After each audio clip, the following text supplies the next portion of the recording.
हमारा नाम है रतन नूरा, काम करूंगा खत्म पूरा। और ये जो पॉडकास्ट है ये है काशी और मथुरा, और जो इसको नहीं देखेगा वो है धतूरा। ट्रेन में बैठ के बॉम्बे आया, फिर एक चाय की दुकान में मैंने काम कर लिया। मुझे नहीं पता था कि चाय वाले की इज्जत आगे चल के बहुत बढ़ेगी हिंदुस्तान में। आधे ज़्यादा फिर सुपरस्टार तो ये कहते कि मैं फिल्मों में आना नहीं चाहता था, मुझे ज़बरदस्ती लाया गया। किसको बेवकूफ़ बना दे। आपको ऑफर हुआ कभी मोटा अमाउंट की गाली दे दो ना थोड़ी सी? गाली गलौज करना ही क्राइटेरिया है तो वो तो कोई भी कर लेगा। मनोज बाबू की जरूरत क्या है उसके लिए? गाली देके ही डायलॉग बुलवाना है तो मैं अपने बिल्डिंग से वॉचमैन से ना बुला लूँ, वो तुमसे 100 गुना अच्छा गाली बकेगा और नेचुरल परफॉर्म करेगा। फिर काहे कि तुम मनोज बाबू AIB जो हुआ था वो उसका फुल फॉर्म हम घर पे नहीं बोल सकते, लेकिन उसको प्रमोट कौन कर रहा था? करण जौहर, रणवीर सिंह, आलिया भट्ट। छोटा मोटा गाली गलौज नहीं था वो। ऐसा लग रहा था जैसे शैतान की औलादें घूम रही वहाँ पर। लाइव शोज में, पब्लिक शो में तुमको मार के भगाया जाएगा। अच्छा, एक सवाल अगर जाकिर खान आपके सामने बैठे होते आप पूछते? आपकी है औकात? कपिल शर्मा इसलिए कि मान लो भैया वो बहुत बड़ा एक्टर है, बहुत बड़ा कॉमेडियन है, वो उसके आसपास घूमने की औकात नहीं लोगों की। नवाज तुम एक्टिंग पे ध्यान दो, ये सब चीज़ें मत करो।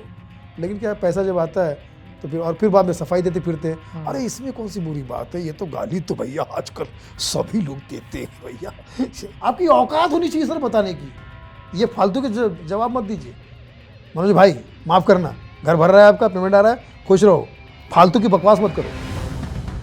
नमस्कार, आप देखना शुरू कर चुके हैं बॉलीवुड बबल। मेरा नाम है अविनाश पाल। कहते हैं किसी को भी हंसाना सबसे मुश्किल काम होता है, और आज मेरे साथ जो हैं वो इसके महारथी हैं, मास्टर हैं। मेरे साथ मौजूद हैं सुनील पाल। सुनील सर, स्वागत है आपका। अविनाश पाल, सुनील पाल, दर्शकों के सामने 2 लाइन जरूर गाऊंगा। पाल से पाल मिला, अब मैं चाहता हूँ आप दर्शकों ताल से ताल, हमारे ताल से ताल मिलाइए। बहुत उम्दा। थैंक यू सो मच हमारे साथ जुड़ने के लिए। सबसे पहले तो मैं आपसे यही जानना चाहूँगा कि आजकल आप कहाँ हैं? बतौर दर्शक हम आपको टीवी पे या बाकी प्लेटफॉर्म्स पे बहुत कम देख रहे हैं। आप सोशल मीडिया पे बहुत दिखते हैं, बट वैसे आप बहुत कम दिखते हैं। बहुत अच्छा सवाल किया। दुर्भाग्यवश ये है कि जो चीज़ें मैं कर रहा हूँ वो किसी ना किसी वजह से ऑनर हो नहीं रही है। 3 वेब सीरीज़ करके बैठा हूँ, चूँकि वेब सीरीज़ आपको पता है 100 में से 80 गाली गलौज वाली होती है, गंदगी वाली होती है, वो मैं करता नहीं हूँ जी। 3 कर चुका हूँ, अब वो ऑनर होने के लिए मतलब उसमें कृष्णा भी है, मैं भी हूँ, अनीता राज जी हैं, फिर एक राजपाल यादव के साथ भी करके बैठा हूँ। तो 3-4 वेब सीरीज़ मेरी है। 25-30 फिल्में डब होके तैयार है, सेंसर से भी पास होके तैयार है, और उनको रिलीज़ नहीं मिल रहा ठीक से, सही समय नहीं मिल रहा उनको। फिर फिल्म को हो गया, टीवी पे ऑन ऑफ होते रहता हूँ मैं, टीवी पे उतना नहीं हूँ मैं, लेकिन टीवी के समाचारों में मैं आपको हमेशा एक पैनल पे दिखूंगा अपनी विचार रखते हुए। लेकिन स्टेज पर परमात्मा की कृपा से देश और विदेश में मैं महीने में 10 से 15 दिन बाहर रहता हूँ शोज़ का, क्योंकि बाहर शोज़ ज़्यादा बाहर होते हैं, चाहे बॉम्बे से बाहर हो या इंडिया से बाहर हो। इंडिया में बॉम्बे में भी होते हैं लेकिन ज़्यादातर बाहर होते हैं, लेकिन उसके लिए काफ़ी समय देना पड़ता है, और वो मेरा क्योंकि पहला प्यार है तो मुझे उसमें ज़्यादा मज़ा भी आता है। करीब 25 फिल्में और 3 वेब सीरीज़ जो आपने बताया जो रिलीज़ नहीं हो पा रही हैं, क्या वजह है? प्रोसेस में कुछ अटक रहा है या पॉलिटिक्स का शिकार हो रहे हो किसी तरह की? मिक्स रिएक्शन है, लेकिन ज़्यादातर मैं ये कहना चाहूँगा कि अभी जो सिनारियो बदला है आफ्टर कोरोना लॉकडाउन, जो वेब सीरीज़ है उसमें बहुत अपना OTT उस पर बहुत सारी फिल्में पड़ी हुई है, बहुत सारे वेब सीरीज़ पड़े हुए हैं, वो चूज़ कर रहे हैं। कुछ लोगों को अलग ऑफ़र दे रहे हैं कि भैया पहले वेब सीरीज़ अपना OTT पर फिल्मों के लिए सेंसर नहीं हुआ करता था, वो सेंसर भी मांग रहे, फिल्में रिलीज़ भी मांग रहे, पहले डायरेक्ट ले लेते थे। तो वो तो उस वजह से कहीं ना कहीं मतलब समझ तो कि प्लस माइनस कुछ हो रहा है, जिसकी वजह से डायरेक्टली इनडायरेक्टली चीज़ें सॉल्व नहीं हो रही है। लेकिन मैं वही सोचता हूँ कि हमारा काम है एज एन आर्टिस्ट काम करना। कभी कभी होता है कि भाई किसी की एक ही चीज़ आ जाती है, मार्केट में छा जाती है, किसी की 100 चीज़ें भी आती है लेकिन लोगों तक नहीं पहुंच पाती। जंगल में मोर नाचा किसने देखा, हिसाब किताब। और ये सिर्फ मेरे साथ ही नहीं, कई कलाकारों के साथ में हो रहा है, बहुत बड़े बड़े कलाकारों की। अच्छा, वो OTT वालों ने भी सिस्टम बना लिया है कि शेयरिंग में करेंगे, तो वो हर कलाकार, हर प्रोड्यूसर को समझ में नहीं आता, क्योंकि शेयरिंग में मतलब जो आएगा फिर हम देखेंगे, तो आएगा में तो क्या होता है कि वो कभी कभी ऐसा मैंने सुना है कि वो हिसाब किताब मिलता नहीं है, तो समझो किसी ने करोड़ रुपये लगा दिए तो उसका ज़ीरो हो जाता है, आएगा गाना गाना पड़ता है, कुछ आता नहीं है। तो वो प्रोड्यूसर बोलते भाई एक काम करो, आप मुझे 1 करोड़ का मेरा लागत है इतना ही दे दो, और आपको प्लस माइनस जो भी करना कर सकते हैं आप। तो उसके लिए वो OTT तैयार नहीं होता। तो कुल मिलाकर इस तरह की मारा मारी चल रही है, जिसकी वजह से ये हो रहा है। शेयरिंग वाले प्रोसेस को थोड़ा सा और समझाएंगे बतौर, ताकि दर्शकों को हर चीज़ समझ आए कि मान कोई लीजिए फिल्म का आपने उदाहरण देके। मान लीजिए आपने 1 रुपये में कोई चीज़ बनाई है जी। और मैं OTT वाला हूँ, तो मैं आपसे कहूँगा कि ये मुझे फ्री में दे के जाइए, अच्छा। मैं अपने OTT पे चलाऊँगा, अगर ये चली तो पैसे दूंगा। तो 60-40 का रेशियो होगा, 60 मैं रखूँगा, 40 मैं आपको दूंगा। लेकिन ऐसा वक्त कभी आता ही नहीं है। वो एक रुपया भी मैं खा जाता हूँ, वो दिखा भी जाता हूँ, और ऐसी मेरी कंपनी के पॉलिसीज़ होती है कि प्रोड्यूसर तक कोई सच बात पहुँच नहीं पाती है। इस वजह से लाखों प्रोड्यूसर इस तरह से काम करके बैठे हुए हैं। उसमें फिर बीच में जो कुछ OTT के एजेंट होते हैं जो OTT तक आपको लेके जाते हैं, वो अपनी फीस अलग से ले लेते हैं, वो लाखों में होती है फीस वो। तो मतलब प्रोड्यूसर को खर्चा करना पड़ता, मिलता कुछ नहीं है। थोड़ा सा शुरुआत से शुरू करते हैं, थोड़ा फ्लैशबैक में चलते हैं। महाराष्ट्र में पैदाइश हुई, आपके पिताजी रेलवे में थे। बचपन के बारे में बताइए, बचपन कैसा था, कब लगा कि कॉमेडी करनी है? यार मैं पैदा हुआ छोटे से गांव मुरसा में जी। और गांव में पैदा होने वाला बच्चा आई फील कि बहुत लकी होता है। एक फ्रेश एयर, स्कूल, छोटा गांव, छोटे, लेकिन सब मज़ेदार चीज़ें, फ्रेश खाना, ये वो। उसके बाद फिर मेरे पिताजी को रेलवे में नौकरी लगी। मेरे दादाजी रेलवे में थे उसी ज़िले में, अच्छा। बल्लारशाह, जो आंध्र प्रदेश का बॉर्डर है। इसलिए आप देख सकते हैं कि मैं आंध्र प्रदेश का भी लगता हूँ, नाको निमित्ता प्रेम और नदी, और महाराष्ट्र लगता हूँ, महाराष्ट्र तो हूँ। लेकिन वहाँ उस बॉर्डर पे होने की वजह से, छोटा शहर था बल्लारशाह, दुनिया भर की ट्रेन वहाँ रुकती थी और हम रेलवे क्वार्टर में रहते थे। इसलिए मैं कभी कहता हूँ कि मेरी तरक्की जो है ज़मीन से आसमां तक की है। पहले मैं रेलवे क्वार्टर में रहता था, रेलवे ज़मीन, अब मैं एयरपोर्ट के बाजू में रहता हूँ, आसमान। तो मेरी ज़मीन, तो वहाँ पर शुरुआत हुई। तो इत्तेफाक से मुझे घर से स्कूल जाने के बीच में 3 टॉकीज़ पड़ती थी, Shri talkies, Subhash talkies, Dilip talkies. ऐसा लगता था किसी का नाम है श्री दिलीप सुभाष। तो उस माहौल में मैं खोता जा रहा था। वहाँ पे साउथ की फिल्में भी लगती थी उन दिनों, रजनीकांत की, चिरंजीवी साहब की, मम्मूटी साहब की, क्योंकि वहाँ पर हमारे यहाँ पे बॉर्डर पड़ने की वजह से कुछ बहुत सारे मजदूर वहाँ आया करते थे काम करने के लिए। तो वो लाखों में थे मजदूर वहाँ पर। तो उनके लिए सुबह मैटनी शो बोलते हैं, सुबह शायद मेरे ख्याल से वही होगा, वो 9 से 12 का शो होता था, फिर 12 से 3 से 6, 6 से 9, 9 से 12 हिंदी शो। तो ऐसा वो एक माहौल था कि साउथ इंडियन, महाराष्ट्रियन और सब चीज़ें।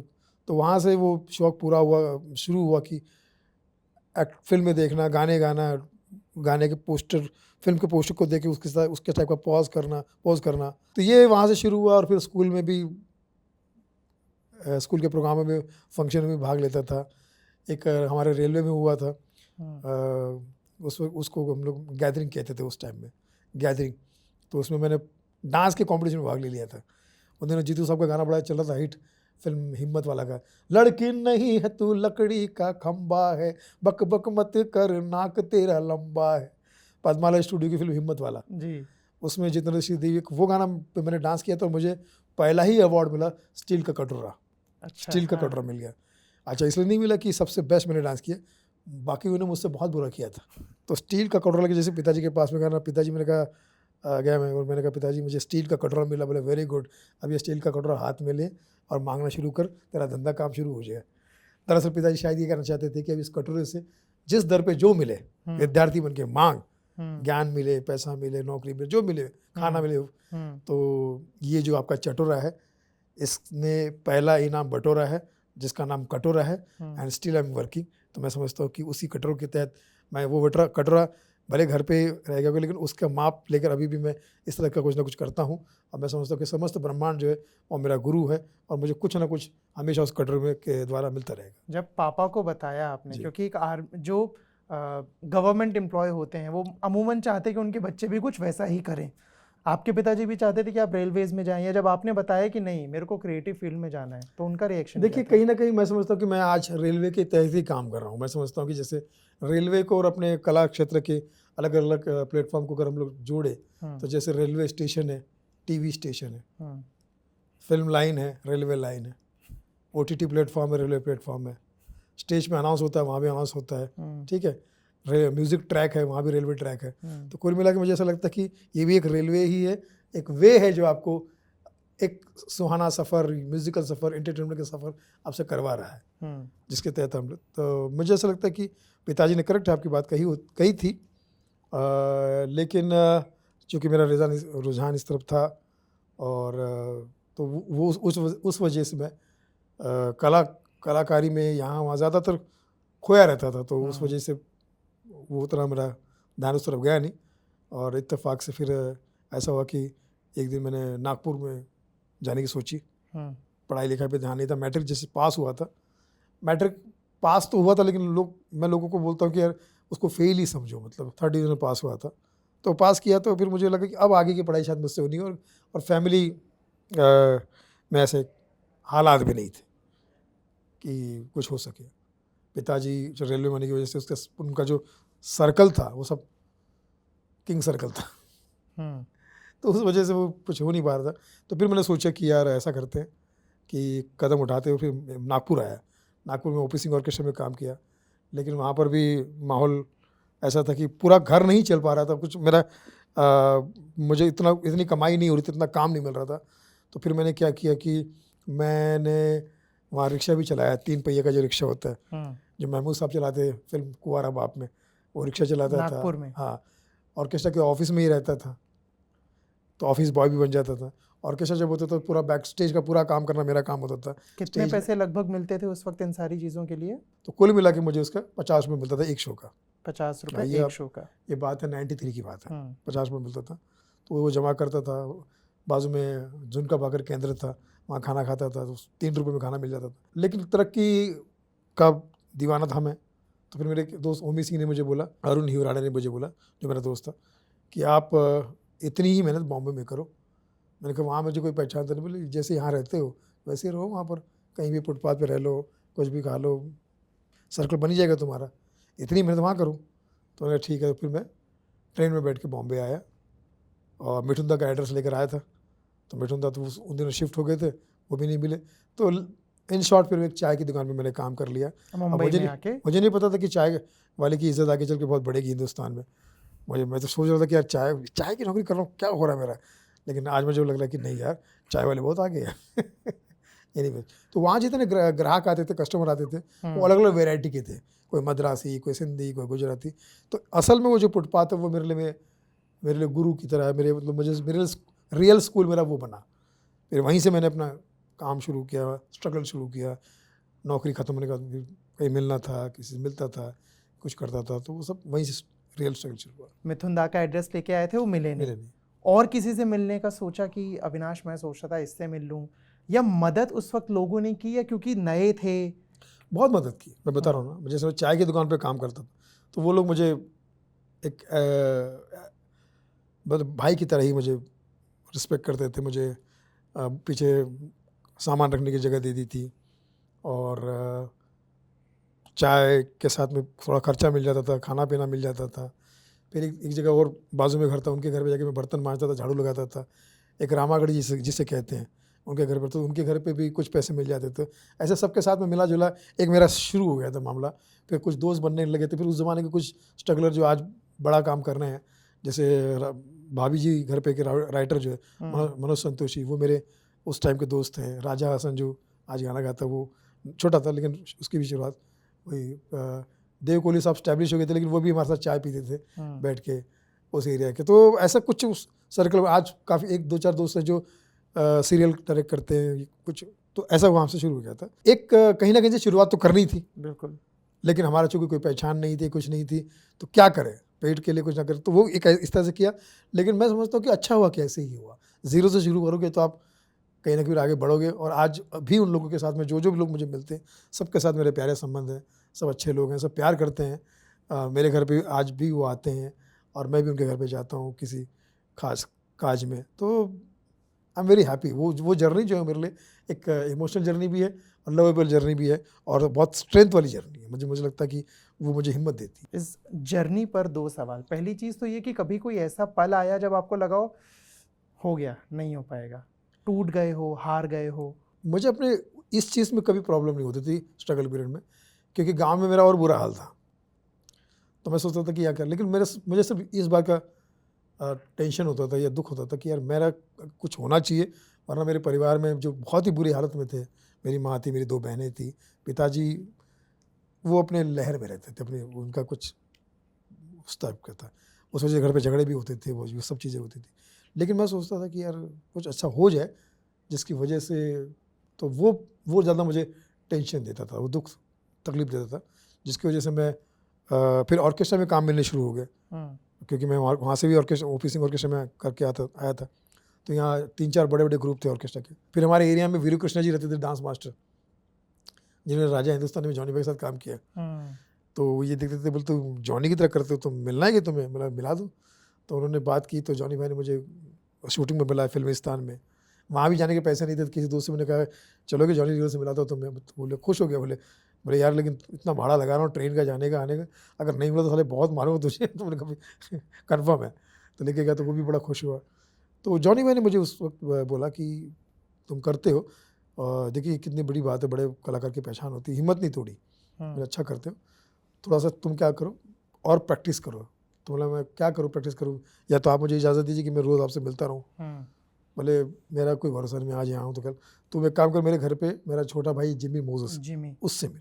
तो फिर मैं उनसे मिलना शुरू हो गया और फिर उनके शोज में जाता था, देखता था कि इतना बढ़िया कर रहे, परफॉर्म कर रहे। तो वहाँ से मेरा लर्निंग शुरू हुआ जिमी भाई को देख देख के। दूसरा सवाल आपके स्ट्रगल पे वो ये था कि एक आपका वक्त था जब आप फुटपाथ पे सोए और बहुत सारे और जॉब्स करे आम भाषा में, एक आज का स्ट्रगल है। आपको लगता है स्ट्रगल भी बदल गया है? अब की जो पीढ़ी है या आपकी जो नई जनरेशन है जो आते हैं, अब उनको पहली चीज़ स्ट्रगल नहीं करना चाहते, सीधे उनको बड़ा ही रोल चाहिए, छोटा मोटा कुछ नहीं करना। और अब जो चीज़ें ज़्यादा चलती हैं कि डिप्रेशन हो रहा है या ये बहुत सारे अलग अलग जो टर्म्स चल रहे हैं, समस्याएं चल रही हैं, उन पे आपका क्या टेक है? नहीं, एक्चुअली बॉलीवुड वालों ने इतना ग्लोरीफाई कर दिया ना, आधे ज़्यादा फिर सुपरस्टार तो ये कहते कि मैं फिल्मों में आना नहीं चाहता था, मुझे ज़बरदस्ती लाया गया, मैं तो वो बनना चाहता था, ये बनना चाहता था, वैसा बनना चाहता था।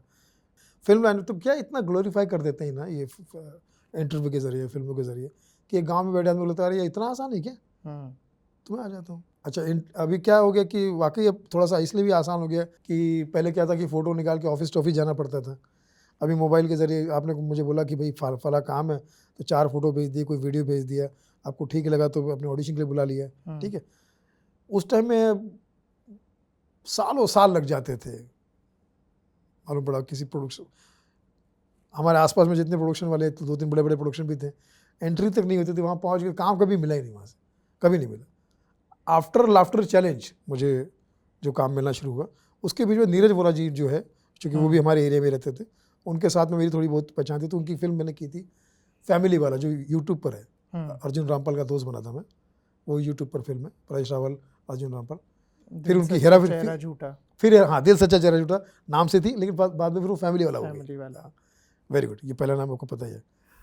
सेकंड उन्हीं की फिल्म फिर हेरा फेरी शुरू हुई थी, तो वहाँ भी उन्होंने मुझे, लाफ्टर से पहले की फिल्म है वो, लाफ्टर उसके बाद आ गया, बीच में आ गया था, तो फिर उसमें थोड़ा सा लास्ट में उन्होंने फुटेज बढ़ा दिया था मेरा, मैंने कहा दादा अब तो बढ़ा दीजिए, क्योंकि तो उन्होंने बढ़ा दिया।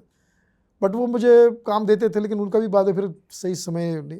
तो ये सब चीज़ें, तो अब क्या होता है कि जैसा आपने कहा कि लोगों को ऑडिशन करना बहुत आसान हो गया, मिलना बहुत आसान हो गया, हम अप्रोचेबल बहुत हो गए, तो उस वजह से क्या अच्छे घर के लोग आते हैं, पढ़े लिखे लोग आते हैं, पैसा है उनके पास में, ये है, तो डायरेक्टर मन बड़ा ऑटो से आ रहा है और स्ट्रगल करने वाला बंदा गाड़ी से आ रहा है, दुनिया बदल गई। आपने लाफ्टर चैलेंज का जिक्र किया, कैसे मिला उस समय जो चयन होता था, वो प्रोसेस क्या था?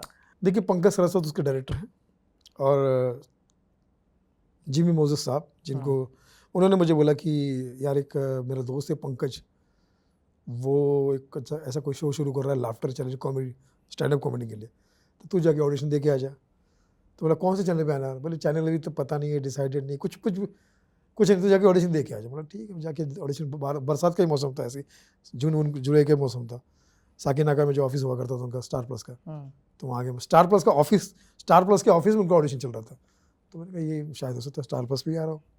तो सर कौन से चैनल में? ऑडिशन दे दिया और पंकज जी से पूछा सर ये कौन से चैनल पे आ रहा है? बोले अभी चैनल का पता नहीं आ रहा है, लेकिन बना रहे हैं हम लोग, कुछ कर रहे हैं, मेहनत करें, सपोर्ट करो यार। ठीक है। फिर फाइनली भी पता चला कि स्टार 1 कोई नया चैनल आने वाला, उस पर आएगा। तो वो तो मैंने अरे नया चैनल है, स्टार प्लस पे डालो ना।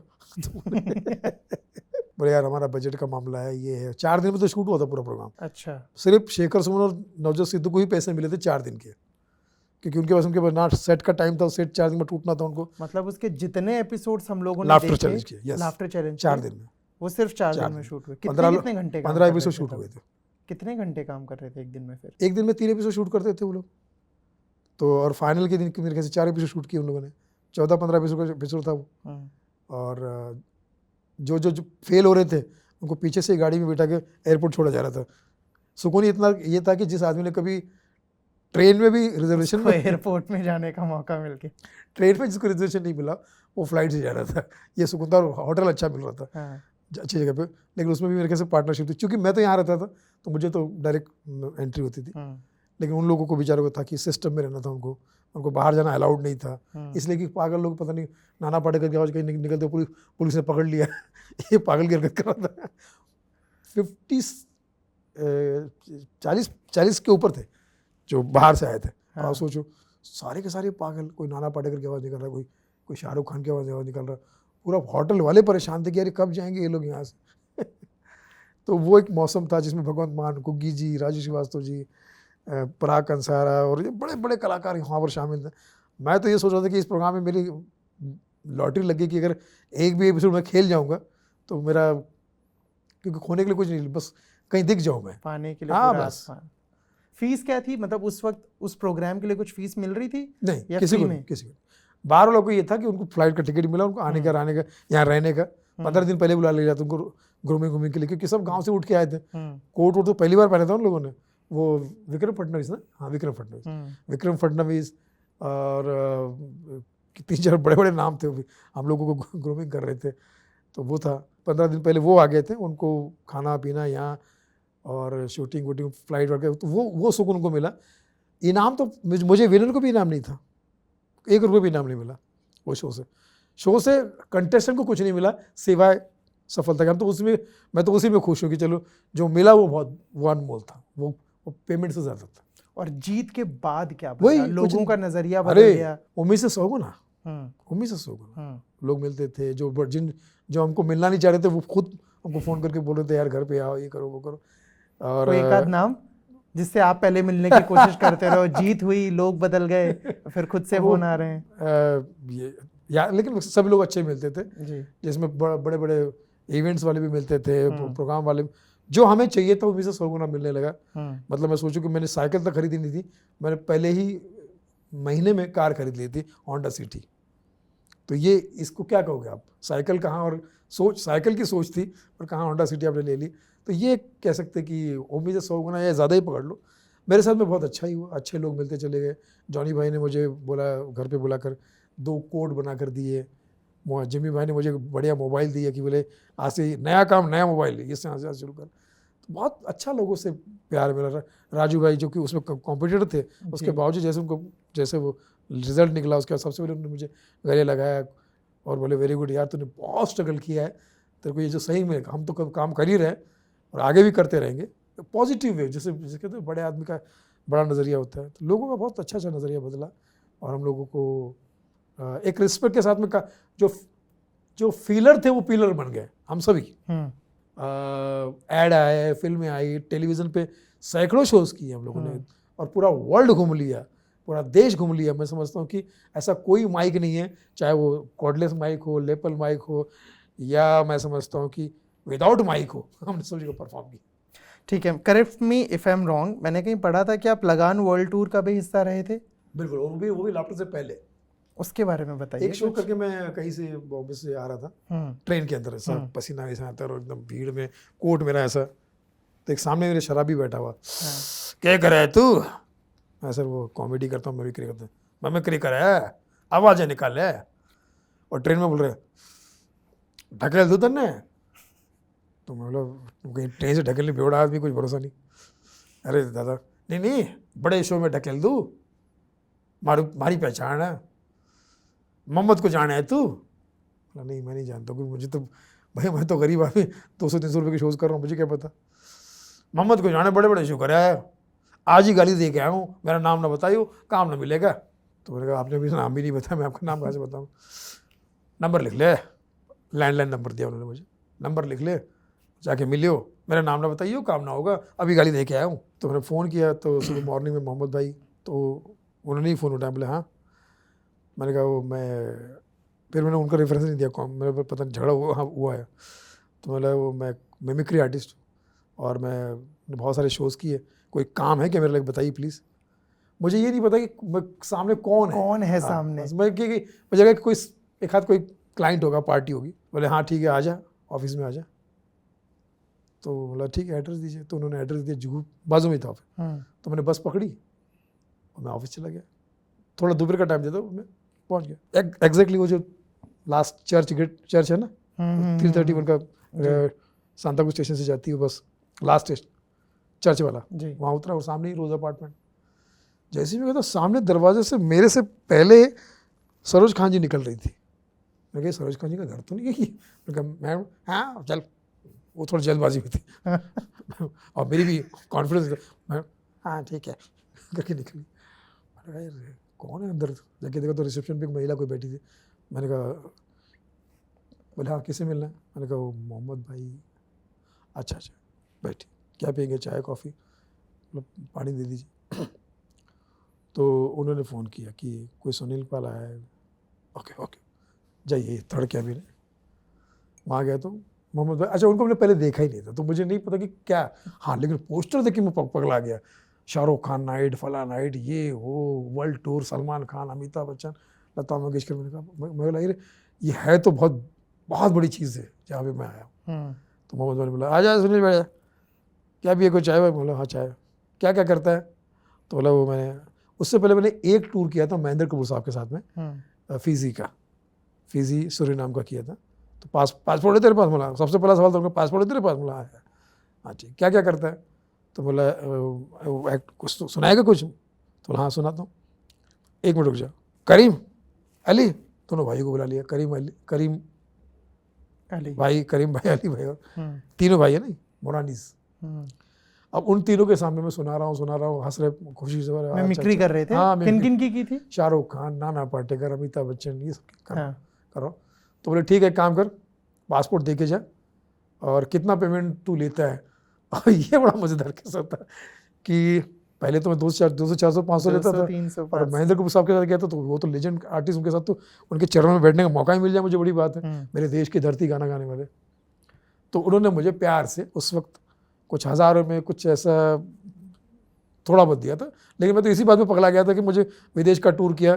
पहला फ्लाइट ही विदेश का मैंने पकड़ा था, KLM का, जो हॉलैंड गया था मैं, पहला फ्लाइट मेरे लाइफ का। वो सब किया तो मेरे लिए तो भाई पेड हॉलीडे था वो तो मेरे लिए, है ना। तो कुछ उन्होंने तो उतना मैंने बताया तो उतना मैंने सोचा कि इतना बताऊं क्या, कहीं गड़बड़ तो ना हो जाए। फिर भी मैंने बोला थोड़ा इससे ताम झाम देके लगता है तो बड़ी जगह थोड़ा बड़ा अमाउंट बताओ। ऐसा मैंने कहा 10,000 रुपये एक शो का दिया था उन्होंने मुझे। वाह। तो बोलता डन ठीक है। कुछ भाव ही नहीं किया, डन ठीक है 2 शो है तो तुझे मैं 2 शो का 20 कर दूंगा, ये ठीक है। और एंट्री कैसे करेंगे, इसके क्या करें, शाहरुख के साथ कर दे, इसका क्या कर दे? क्या बात क्या कर, इसको क्या करें? नहीं क्या नम्रता शिरोडकर जब आएगी, नहीं इसको अक्षय खन्ना के साथ डाल देते, ठीक है। ऐसा 8-10 कलाकार के नाम ले, मुझे लग रहा है ये कहीं डुप्लीकेट लोगों की बात नहीं कर रहे हैं, मुझे वहाँ के उसके साथ शाहरुख खान साहब के। तो बोले तो एक काम कर, तू टेंशन मत, तेरा कुछ कर देते तो ये सब इसको और पॉलिश कर, ठीक है बढ़िया कर, तेरा कर देते, फला तारीख को निकलना है। और उन्होंने मुझे जाने से पहले ही पेमेंट कर दिया, यहीं कर दिया 10,000 हाँ पूरा। हाँ नहीं दो का 20,000 कर दिया 20। अच्छा। तो शाहरुख स्टेडियम सिंगापुर में गए, पूरा स्टेडियम, उसी एक ही स्टेडियम में 2 शो थे, बीच में 1 घंटे का गैप था। तो मैंने पहला शो किया तो शाहरुख भाई एंड में आते, सबको इंट्रोड्यूस कराते, तो उन्होंने मुझे भी इंट्रोड्यूस कराया। और वो टाइम ऐसा था कि भाई ना मोबाइल था ना कुछ था, फोटो वोटो निकालने का तो भूल ही जाओ, ठीक है। लेकिन गणेश हेगड़े का ग्रुप था, गणेश ने मुझे यहाँ पे रिहर्सल में भी देखा था, किरण कोटरियाल भी थे, वो भी मुझे बहुत पसंद करते थे। तो उन्होंने मुझे बोला कि गणेश हेगड़े ने बोले शाहरुख भाई को मैं लाता हूँ ग्रीन रूम में, ठीक है, तो उनके सामने ये सब सुनाओ, ठीक है। तो बोला ठीक है। तो शाहरुख भाई अपने एक हाथ में वोडका या कुछ था मेरे ख्याल से, या कोई एडिट करना चाह तो कर सकते, कुछ था उनके हाथ में, मेरे हाथ में सिगरेट, और एकदम सुपरस्टार शाहरुख खान बैठे हुए, पूरा टीम बैठा हुआ बीच में गैप में, और मैं उनको उनकी आवाज़ सुना रहा हूँ। उनके सारे शाहरुख खान साहब के मेरे 5-6 डायलॉग मुझे याद थे, रोने के, हंसने के, रोमांटिक, ये सब याद थे, वो सुना रहा हूँ। फिर कुछ सुना, खुशी सुना रहे सब लोग। सेकंड शो में और ज़्यादा शाहरुख खान मुझे खुशी से इंट्रोड्यूस करने आया, ये करने आया। उसके बाद फिर उनका फ़ोन आया, बोले यार उसके बाद फिर मुझे सोनू निगम साहब के साथ वर्ल्ड टूर जाने का मौका मिला। रेफरेंस से कुछ ऐसा मिल गया था तो उन्होंने मुझे बोला कि ठीक है। अब जैसे वो टूर कर गया तो महीने 2 महीने में मुझे इनकी तरफ से फ़ोन आया, मोरानिस की तरफ से, कि मैं बीच में फ़ोन करता था, सर मुझे बताइए कुछ है तो। बोले काम कर, एक लगान का वर्ल्ड टूर कर रहे हैं लेकिन उसमें कॉमेडी शायद बहुत लोग हैं, ये नहीं जमेगा, ये वो, कुछ भी करा दीजिए, डाल दीजिए मुझे बाहर जाने का मौका मिल जाए फिर से। और आमिर खान के साथ में काम करने का मौका जी। मिला। और आमिर की 2 फिल्में उस वक्त हिट चल रही थी, दिल चाहता है एंड लगान। एक में एकदम वेस्टर्न, एक में एकदम देसी। हाँ देसी।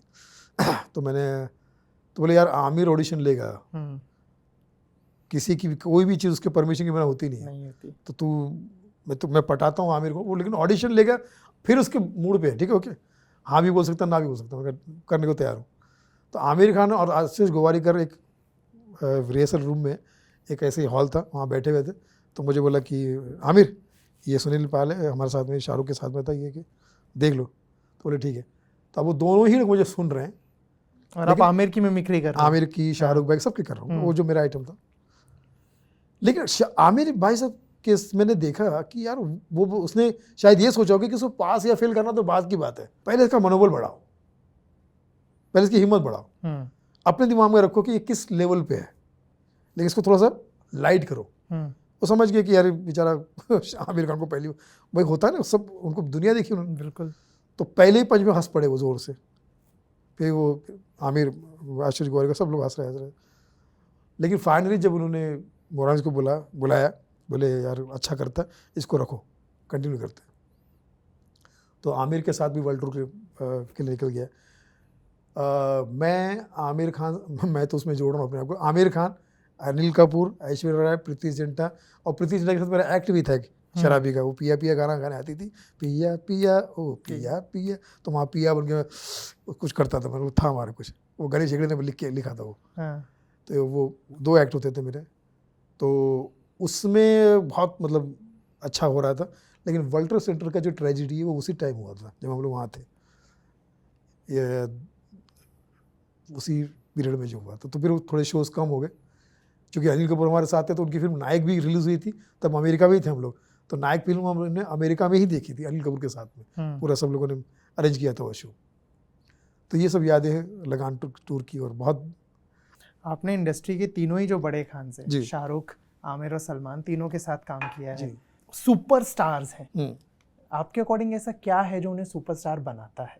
और तीनों में कुछ भी आपको कॉमन लगता है या लगता है कि तीनों एकदम अलग हैं एक दूसरे से? तीनों में कॉमन तो यही है कि पहली बात तो ये वो कला की कदर करते हैं, कलाकार की कदर करते हैं, कला की कदर करते हैं। कोई भी कलाकार है उसको रिस्पेक्ट देंगे, प्यार से बात करेंगे, और यही वजह है कि शायद अच्छाइयाँ ज़्यादा है, ईगोइस्ट नहीं है। आप इनके साथ कोई सीन कर रहे हैं, बैठ के बात कर रहे हैं, तो एक पल में भूल जाएंगे कि शाहरुख खान है, इतना सीधा, इतना सिंपल। आमिर खान एकदम ये ज़मीन पे बैठ जाएंगे, इधर बैठ जाएंगे, यार तो मुझे बता ना यार ये जूता कहाँ से लिया करके यहाँ बैठ जाएंगे, लेस बांधने लगेंगे, कुछ इस टाइप का काम करने लगे, तो आपको लगे अरे ये तो आमिर खान है।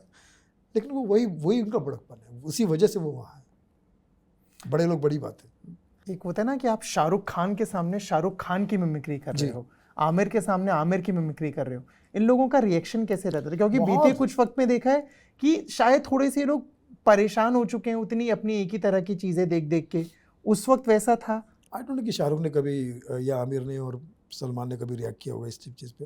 वो तो खुशी होते हैं क्योंकि उनको तो पता है यार इस मेरे फ़ैन हैं ये, मगर मुझे इतना चाहते हैं, तो जाहिर सी बात है मेरी कॉपी करेंगे, मुझे पसंद करेंगे, वो तो उनका, मुझे नहीं लगता कि मैंने तो आज तक जिसकी भी नकल की, मुझे इरफान साहब का सबसे पहले मैंने किया था, उन्होंने मुझे फ़ोन करके अप्रिशिएट किया। सुनील शेट्टी, मुझे तब तो बच्चे बहुत छोटे थे, इवन आर्यन को मैंने गोद में खिलाया जब हम लोग सिंगापुर के टूर में जा रहे थे, इतना बहुत छोटा था आर्यन, तो वो सब किया।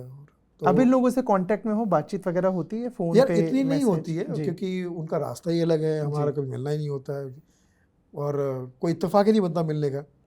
लेकिन आई थिंक कि कहीं अगर मुलाकात हो जाएगी दोबारा से, अच्छा कितनों से रोज़ मिलते हैं वो उनका काम ही है, लेकिन ये एक चीज़ है कि कभी भी मिलेंगे, जब भी मिलेंगे, और मुझे भले पहचाने या नहीं पहचाने, लेकिन उनका रवैया जो है सभी के लिए, तमाम लोगों के लिए एक जैसा ही होगा। और शाहरुख के साथ तो ये भी था कि शाहरुख का बॉय अब तो नहीं रहा सुभाष, वो मेरे झोपड़पट्टी एरिया में ही रहता था, जहाँ मैं किराए पे रहता था। तो शाहरुख खान साहब 4-6 महीने में एक आध बार तो उसके घर आते थे। बच्चे का बर्थडे हो या भला कुछ हो, आते थे। रात के 12-1 बजे का एकदम अंधेरा होने के बाद आते थे, और चुपके से आके 10-15 मिनट बैठ के निकल जाते।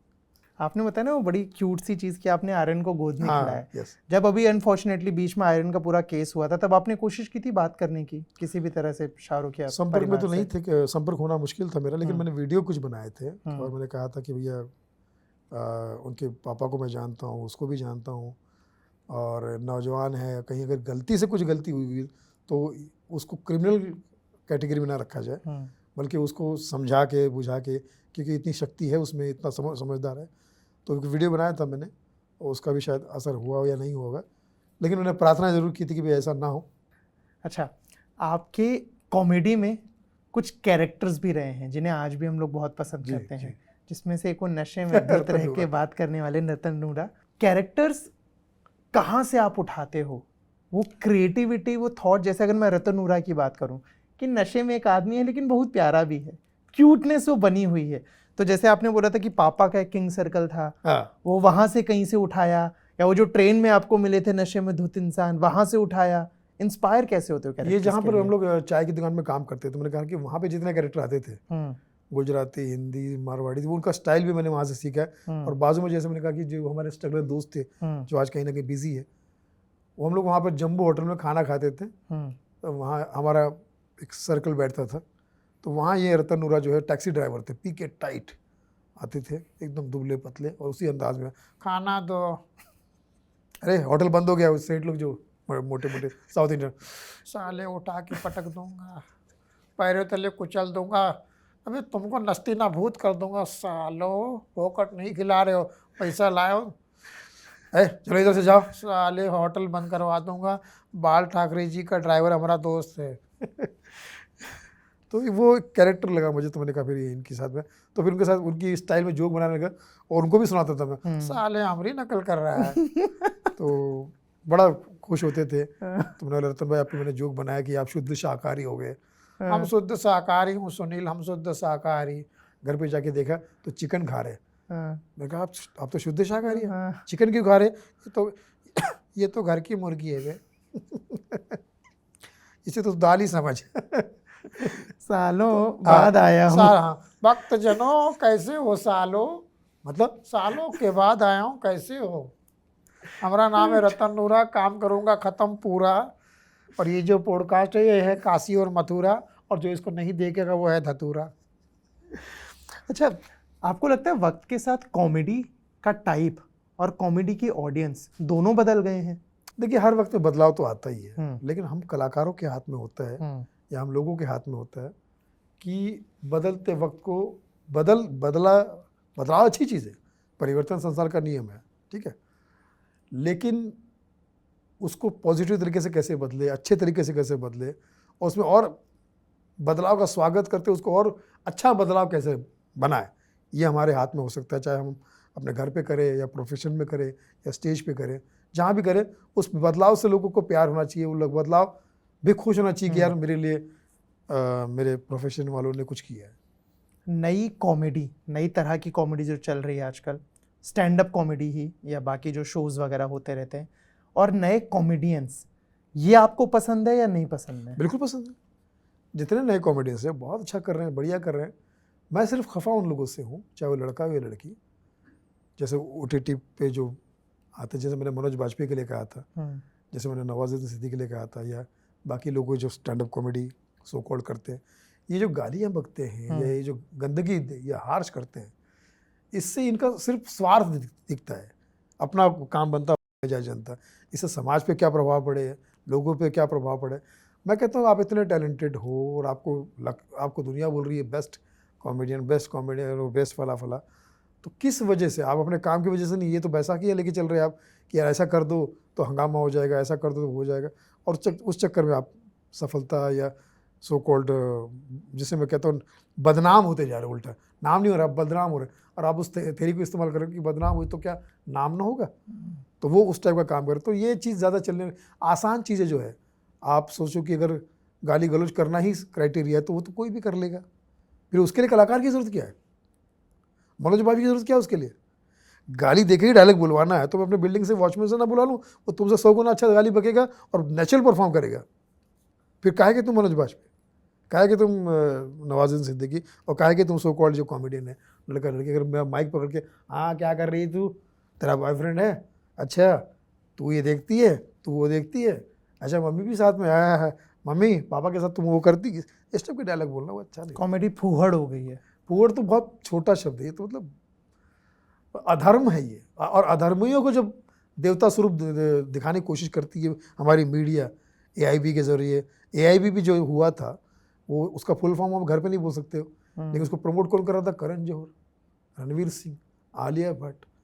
वो सुनील पाल को प्रमोट नहीं करेंगे जो अच्छा काम कर रही है, हम सबको नहीं प्रमोट, इनको प्रमोट किया जाए जो गाली गलौज खुलेआम दे रहा है। और कैसा गाली गलौज भाई, छोटा मोटा गाली गलौज नहीं था वो मतलब ऐसा था कि वो सिर्फ ऐसा लग रहा था जैसे शैतान की औलादें घूम रही वहाँ पर, जो आप जीवन में कभी सुन नहीं पाएंगे। इस टाइप का हो रहा था। तो मुझे लगता कि वो ऐसी चीज़ से मैं नफरत करता हूँ, मुझे लगता कि सुधरना चाहिए।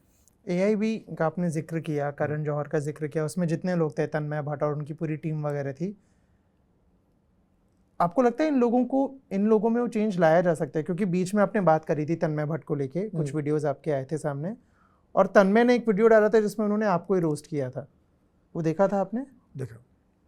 क्या देखिए क्या है, वो 4-6 20-25 लोगों को सामने बैठा के माइक पे गाली गलौज करके कॉमेडी करना और वो यूट्यूब पे डाल के या ओटीटी फला अगर कोई सपोर्ट कर रहा है तो उनको देखिए आज क्या होता है कि ये जो ओटीटीज़ है इनके अंदर भी कोई ईमान धर्म है नहीं। जो वल्गैरिटी गाली गलौज ज़्यादातर देखिए आप, इनको यही पसंद है, उसी को ये प्रमोट करते हैं। यही वजह इसके मैंने कहा ना मेरे साथ जो मेरे 2-3 वेब सीरीज बन के तैयार हो, क्योंकि उसके अंदर ये सब नहीं है, कहानी है, सब कुछ है, अच्छा है, लेकिन उनको वो नहीं चाहिए, उनको ये मसाले, उनको सो कॉल्ड सेलिंग पॉइंट उनका ये है। तो मुझे ऐसा लगता है कि अच्छी चीज़ें सिखाई जा सकती है या बताई जा सकती है, लेकिन सामने वाला अगर उसको आसानी से इस तरह से पैसे मिलने लगे, इस तरह से नाम मिलने लगे, काम मिलने लगे, तो फिर वो मेहनत क्यों करेगा? ये काम मेहनत का है। अमिताभ बच्चन बनना मेहनत का काम है, लता मंगेशकर बनना मेहनत का काम है, सचिन तेंदुलकर बनना मेहनत का काम है। बाकी तो आप अपने काम में करते रहो, बदमाशियाँ करते रहो। किसी को अभी कई ऐसे खिलाड़ी भी देखे मैंने जो उल्टी सीधी हरकत करते रहते हैं कहीं, तो आपको कैसे नाम मिलेगा, कैसे क्यों? हम जो शोज़ करते हैं वो फैमिली शोज़ करते हैं। मेरा बोलने का सिर्फ मकसद यही होता है कि कला परमात्मा की देन है, माँ सरस्वती कहा जाता है। कोठे पे भी पूजा होती है यार, कोठे पर भी शुरुआत में पूजा होती है। आप उससे भी गुजरेगे क्या? पैसा कमाने के लिए इतना गिरोगे? लड़कियां बैंकॉक का अपना बता दी, मैं बैंकॉक में गई थी, मेरा ऐसा हो गया वैसा हो गया। मतलब तो कुछ शर्म नाम की चीज़ है, शर्म छोड़ के अगर आप करोगे, भाई शर्म एक चीज़ होती है जो गहना होती है, आपके अंदर नहीं तो फिर क्या फ़ायदा। और यही वजह कि ये जितनी भी जो लॉट है ये अब बढ़ता ही जा रहा है, क्योंकि आसान है ना, उसको लग रहा है यार ये गाली देके और ये फल इस टाइप की चीप हरकत करके स्टार बना जाता तो मैं भी आऊँगा, बढ़ते जा रहे। तो कहीं ना कहीं एक दिन ये ख़त्म ही हो जाएगा इन लोगों को, कोई और डिप्रेशन में आ जाएंगे ये लोग। उल्टा मुझे लगता है कि सुसाइड करने लगेंगे या जेल में पाए जाएंगे ये लोग, क्योंकि जब इनका काम बंद हो जाएगा, क्योंकि इतना आसान तो कोई भी कर लेगा, जब भीड़ बढ़ जाएगी तो फिर आपकी दुकानें बंद। मुश्किल काम करने वाली की दुकान कभी बंद नहीं हो सकती, क्योंकि मुझे शादी में भी करना है, मुझे बर्थडे में भी करना है, मुझे कॉर्पोरेट शो भी करना है, मुझे टिकट शोज़ भी करना है, मुझे लाइव शोज़ भी करना है, हर पब्लिक में शो करना है मुझे। तो मुझे हर पब्लिक का एक मिनिमम टेस्ट होता है, वो ये होता है कि भैया बेस्ट करो। महिलाएं की दिल, दिमाग, आंखें, आवाज़, नेचर, नीयत और कंटेंट हमेशा साफ़ सुथरा होना चाहिए पब्लिक के सामने। इसलिए मैंने गाली गलौज फिल्म बनाई जो मेरे OTT यूट्यूब चैनल पर भी है, सुनील पाल ऑफिशियल में, और रिलायंस एंटरटेनमेंट पर भी है। और अभी तो मैं कोशिश करता हूँ कि ऐसी चीज़ बनाऊँ जो लोगों तक। मैंने 5 फिल्में बनाई, 5 की छोटी फिल्में थी, लोगों ने कहा इसमें खूब मौका है, गाली गलौज डाल दो, फला कर दो। बोले नहीं, मेरा एक जिम्मेदारी मेरी सेल्फ। बोले यार सेंसर, अब लोग बोलते OTT में सेंसर नहीं है, अरे लेकिन आपके अंदर तो सेंसर होना चाहिए ना, कोई देखे या ना देखे, अल्लाह देख रहा है ना, ये तो ध्यान दो भैया, उसी को तो जवाब देना है बाद में। लेकिन ऑडियंस भी तो आई थिंक वही सारी चीज़ें पसंद करे ना, कि अगर सुनील पाल ऑफिशियल यूट्यूब, जिसका भी आपने जिक्र किया, उस पर अगर आप कोई वीडियो डाल रहे हो उस पर हजारों या लाखों में व्यूज पहुंच रहे हैं। बराबर। इन लोगों के व्यूज मिलियंस में पहुंच रहे हैं। दुख किस बात का है, लोगों को तो मैं बाद में आड़े हाथ लूंगा। दुख इस बात का है कि अपने पत्रकार मित्र वाला वो इन लोगों को सुपरस्टार बताता है। वो इन गाली गलौज वालों की, जाकिर खान की बात कर रहे हो? जो 2-4 लोग और भी है, वो अकेले ही नहीं, 2-4 और भी है, उनको बुलाकर सुपरस्टार बताता है। एंड 1.5 घंटा उनसे इंटरव्यू करता है, और 1.5 घंटे के इंटरव्यू में कॉमेडी की कोई बात नहीं होती, क्योंकि अब ये पब्लिक में जाना है। ये तो लल्लन टॉप तो पब्लिक में जाएगा ना, ये तो छिछोरे में नहीं जाएगा। तो फिर वहाँ पर मेरे कपड़े ऐसे हैं, मैं ड्रेस ऐसे सिलाता हूँ, मैं मेकअप यहाँ से कर लेता हूँ, मैं घर में रोटी खाता हूँ, मैं चावल नहीं खाता।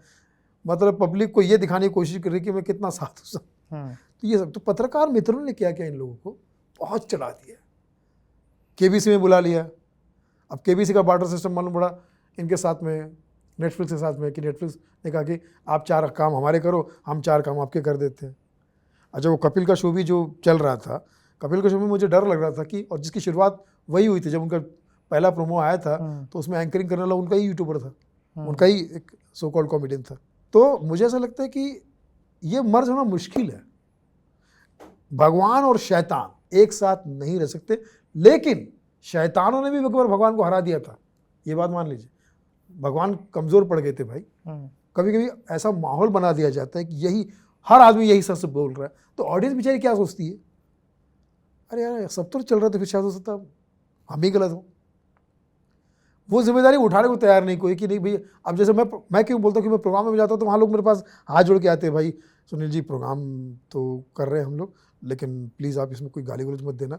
वो लोगों, बॉम्बे के बाहर और जितनी भी सिटीज़ है, ए में भी है और बी सिटीज़ में, लोग बहुत घबराए हुए दर्शक।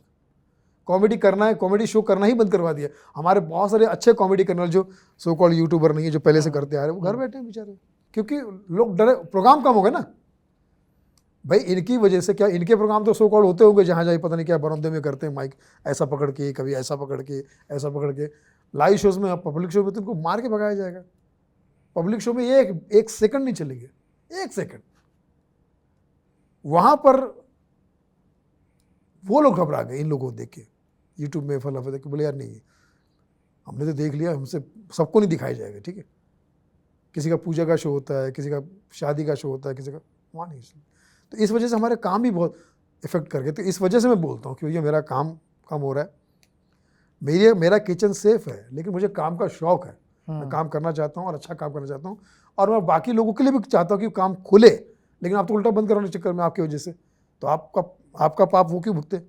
तो इसलिए मैं रोज़ाना अपने लेवल पे सुनील पाल ऑफिशियल, मेरे यूट्यूब चैनल हो गया या इंस्टाग्राम हो गया, सुनील पाल कॉमेडियन, या और जगह पे भी मैं बोलते रहता हूँ वगैरह, बिल्कुल, कि भाई इसमें बुरा क्या है। मैं आपसे, आप मुझे कृपया ये ना समझे कि मैं आप पर कोई फोर्स कर रहा हूँ। मैं रिक्वेस्ट कर रहा हूँ कि भाइयों समय रहते सुधर जाइए। बुरे काम का बुरा नतीजा, चाहे वो किसी का चाचा को, चाहे वो भतीजा, अच्छा काम जो है वो आज नहीं तो कल, कल नहीं तो परसों, एक चाय, जिसको चाय बनाने नहीं आती है वो धीरे धीरे बेस्ट चाय बनाना शुरू कर देगा, ठीक है।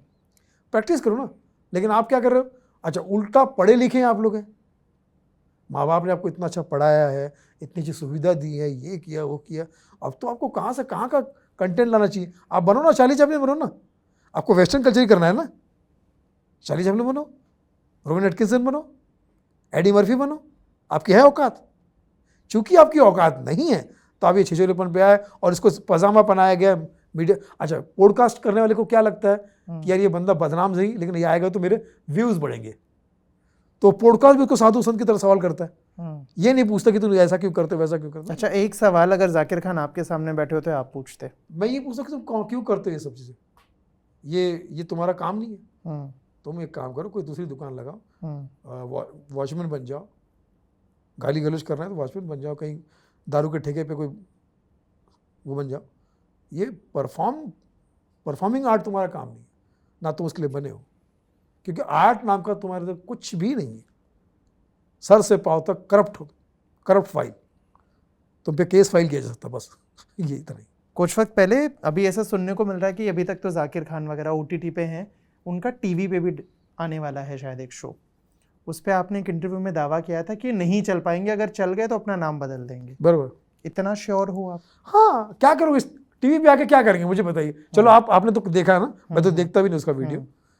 और ये सब लोग मालूम है, जब हम लोग लाफ्टर जब नया है ना, ये किसी किसी इवेंट में काम करते थे ये लोग, पानी पिला चुके, चाय पिला चुके हम लोगों को, अभी ये अपनी शेखी बकार रहे हैं। इवेंट में होता ना कि भाई हमें परफॉर्म करना है, फला करना, तो ये आजू बाजू में घूमते थे ये लोग सब सारे ही। एनीवेज, तो जितना आपने देखा है उतना मैंने देखा नहीं, लेकिन मैं आप ही को पूछ रहा हूँ, जितना मैंने देख लिया मुझे अंदाजा हो गया कि ये चावल कच्चा है, इसका कुछ नहीं हो सकता, इसका कुछ नहीं हो सकता। जितना आपने देखा, टीवी पे क्या करोगे आप? टीवी पे भाई साहब आप किसी का नाम नहीं ले सकते, किसी पे पर्सनल जोक नहीं कर सकते, गाना उठा नहीं सकते आप किसी का। हालांकि इनके पास तो वैरायटी है ही नहीं, इनके पास वो तो खाली माइक पकड़ के बकैती करेंगे, यहाँ से वहाँ, वहाँ से इनके पास नहीं। लेकिन उसमें कितना देर तक समा बांधेंगे आप? टीवी तो खून मांगता है, एनर्जी मांगता है। कपिल शर्मा इसलिए कि मान लो भैया वो बहुत बड़ा एक्टर है, बहुत बड़ा कॉमेडियन है, वो उसके आसपास घूमने की औकात नहीं लोगों की, आसपास घूमने के लिए आते हुए 100 साल का उससे बड़ा नाम नहीं है कोई, बहुत बड़ा, 12 साल अपना शो लेकर आया, 12। और क्या पता है वजह है कि वहाँ 12 एपिसोड में ये लोग वापस आ गए। वजह यही कि डिस्टर्ब किया गया होगा उसको, कपिल को, कि तुम ऐसा करो, तुम ये कर लो, तुम हमारे इस आदमी को इस्तेमाल कर लो। और उसने बोला होगा क्या करोगे भैया, मैं आते ही एक गाली दूंगा, ये कर दो, जो उसको आता है। तो टीवी पे आ जाए भले, और मैं चाहता हूँ आए, सारे ही आए ये लोग, पब्लिक को पता तो चले। सारे में कौन कौन जाए, जो जितने भी आप जिनको जानते हैं, जो भी लोग जानते हैं, जो एक गाली गलौज टाइप का कंटेंट करते हैं, सब जितने भी आए, तो वो आए तो पता चल जाएगा। ठीक है, एक हो गए जाकिर खान जिनकी भी बात हुई, एक हो गए तन्मय भट्ट जिन्होंने आपको एक बार रोस्ट किया था, वीडियो डाला था, एक है मुनव्वर फारूकी, उन्होंने भी एक वीडियो डाला था जिसपे उन्हें काफ़ी ट्रोल किया गया था कि आप कैसे कर सकते हो, ये कितने दिग्गज कलाकार हैं, कॉमेडियन, आप उनके लिए आप ऐसे कैसे कर सकते हो। उस पर दोबारा उन्होंने रोस्ट किया, और जो राहुल सुब्रमण्यम है उनसे माफ़ी मांगी कि कोई एक और टीवी पे चल रहा था और मैं आपको वो नहीं कर पाया। देखिए, इस टाइप की हरकतें ही करेंगे ये लोग, जो आपको संस्कार आपके पूर्वजों से मिले हैं वही आप पेश करोगे। हमारे गुरु, हमारे सीनियर ने हमें सिखाया कि ये जो भीड़ है ये लीड है, ये जो क्राउड है हमारे लिए प्राउड है, ये हमारे अन्नदाता, यही हमारे अन्नदाता है। ये हंसते हैं तो हमारे घर बसते, वरना हम कॉमेडियन बहुत सस्ते हैं। तो हम सम्माननीय तरीके से काम करते हैं, और ऐसा काम करोगे तो आपके पास में विषयों की कमी नहीं। आप मुझे बताइए ना, स्टेज पे आपको सब्जेक्ट क्या कोई कम है क्या? कितने सब्जेक्ट है दुनिया में, हजारों लाखों फिल्में बनी, सबका सब्जेक्ट था ना। बिल्कुल। आपके घूम फिर के वही क्यों करना है आपको? मेरे एक एरिया में शराबी आता था, पी के डाइट सबको गाली देता था, लोग हंसते थे और बाद उसको भगा देते थे। तो जाते थे, कहता था सालों जब तक मेरी बात पे हंसी आ रही थी, गाली गलौज पे हंसी आ रही थी, हंस रहे थे, अब मुझे भगा रहे हो कि जी भाग यहाँ से, बहुत ज़्यादा गाली गलौज कर रहे तू। मेरा श्राप है, एक टाइम आएगा कि मेरी नाजायज़ औलादें इसी तरह का गाली गलौज करेगी स्टेज पे, और तुम लोग की नाजायज़ औलादें टिकट खरीद के इसको देखने आएगी। अभी ये बात जब सच हुई तो मैंने उस शराबी को ढूंढ के फ़ोन किया, मैंने कहा तूने यार कमाल कर दिया यार, तेरी एक एक बात सच हो गई, क्या कर रहा है तू? मैं मुझे मिलना है। बोले नहीं, मैं डायलॉग लिख रहा हूँ। कौन सी फिल्म के? बोले वेब सीरीज़ के। तो मैंने कहा एक डायलॉग मुझे सुना, तो उसने 5 गालियाँ मुझे दी। मैंने कहा गालियाँ क्यों दे रहे? बोले यही डायलॉग है। तो कुल मिला के अगर आप इनको यही तो मिलना है इनको, आप इनका अप्रिशिएशन आगे क्या होगा? ये किस्सा हकीकत का है या मनगढ़ंत है? मैं आपसे मनगढ़ंत पूछना है, चाहता हूं। लेकिन स्पेशली बनाया गया इस चीज़ के लिए। मनगढ़ंत है लेकिन इसके लिए बनाया गया। आप मुझे बताए ना, यही तो मिलेगा भाई। आप क्या पब्लिक अब जैसे पहचान कौन नवीन ने किया था, तो लोग उसको देखते, अरे पहचान कौन। करेक्ट। राजू ने क्या गजोदर, अरे गजोदर सुनील पा, अरे रतन नूरा। अब इनको देख के क्या बोलेंगे? यही 2-4 गालियाँ, अरे वही है, वो 3-4 गालियाँ। भाई जो आप दे रहे हो तो वही तो मिलेगा ना, अप्रिशिएशन तो उसी तरह से मिलेगा आपके। मैं वापस इसी से जुड़ा एक और सवाल रखना चाहूँगा कि जो आपको रोस्ट में जो वीडियो डाला गया था तन्मय ने, उसमें आपकी फिल्म अपना सपना मनी मनी जो रितेश देशमुख के साथ थी, और भावनाओं को समझो एक फिल्म है आपकी, इन दोनों के एक सीन डाले थे जहाँ पे आप एक जो आदमी है जो लड़की बना है उस कैरेक्टर के साथ हो, और आपने ही एक इंटरव्यू में बोला था कि आपको अब घिन आती है उन लोगों को देख के जो लड़की बन के आ रहे हैं, जो आदमी या जो लड़के, उस पे रिएक्शन कि वो चीज़ आप भी तो कर चुके हो। लेकिन फ़र्क है। देखिए क्या होता है कि फिल्म, सबसे पहले तो मैं फिल्म पे आता हूँ। वो फिल्म का कैरेक्टर जो है ना वो विलन है। भावनाओं को समझने में जो मेरा जो कैरेक्टर था वो विलन था। तो विलन से तो आप अच्छी उम्मीद नहीं कर सकते। उसके सामने कोई लड़की आई, स्पेशली कोई मर्द लड़की बन के आया, उसको पता नहीं कि ये मर्द है।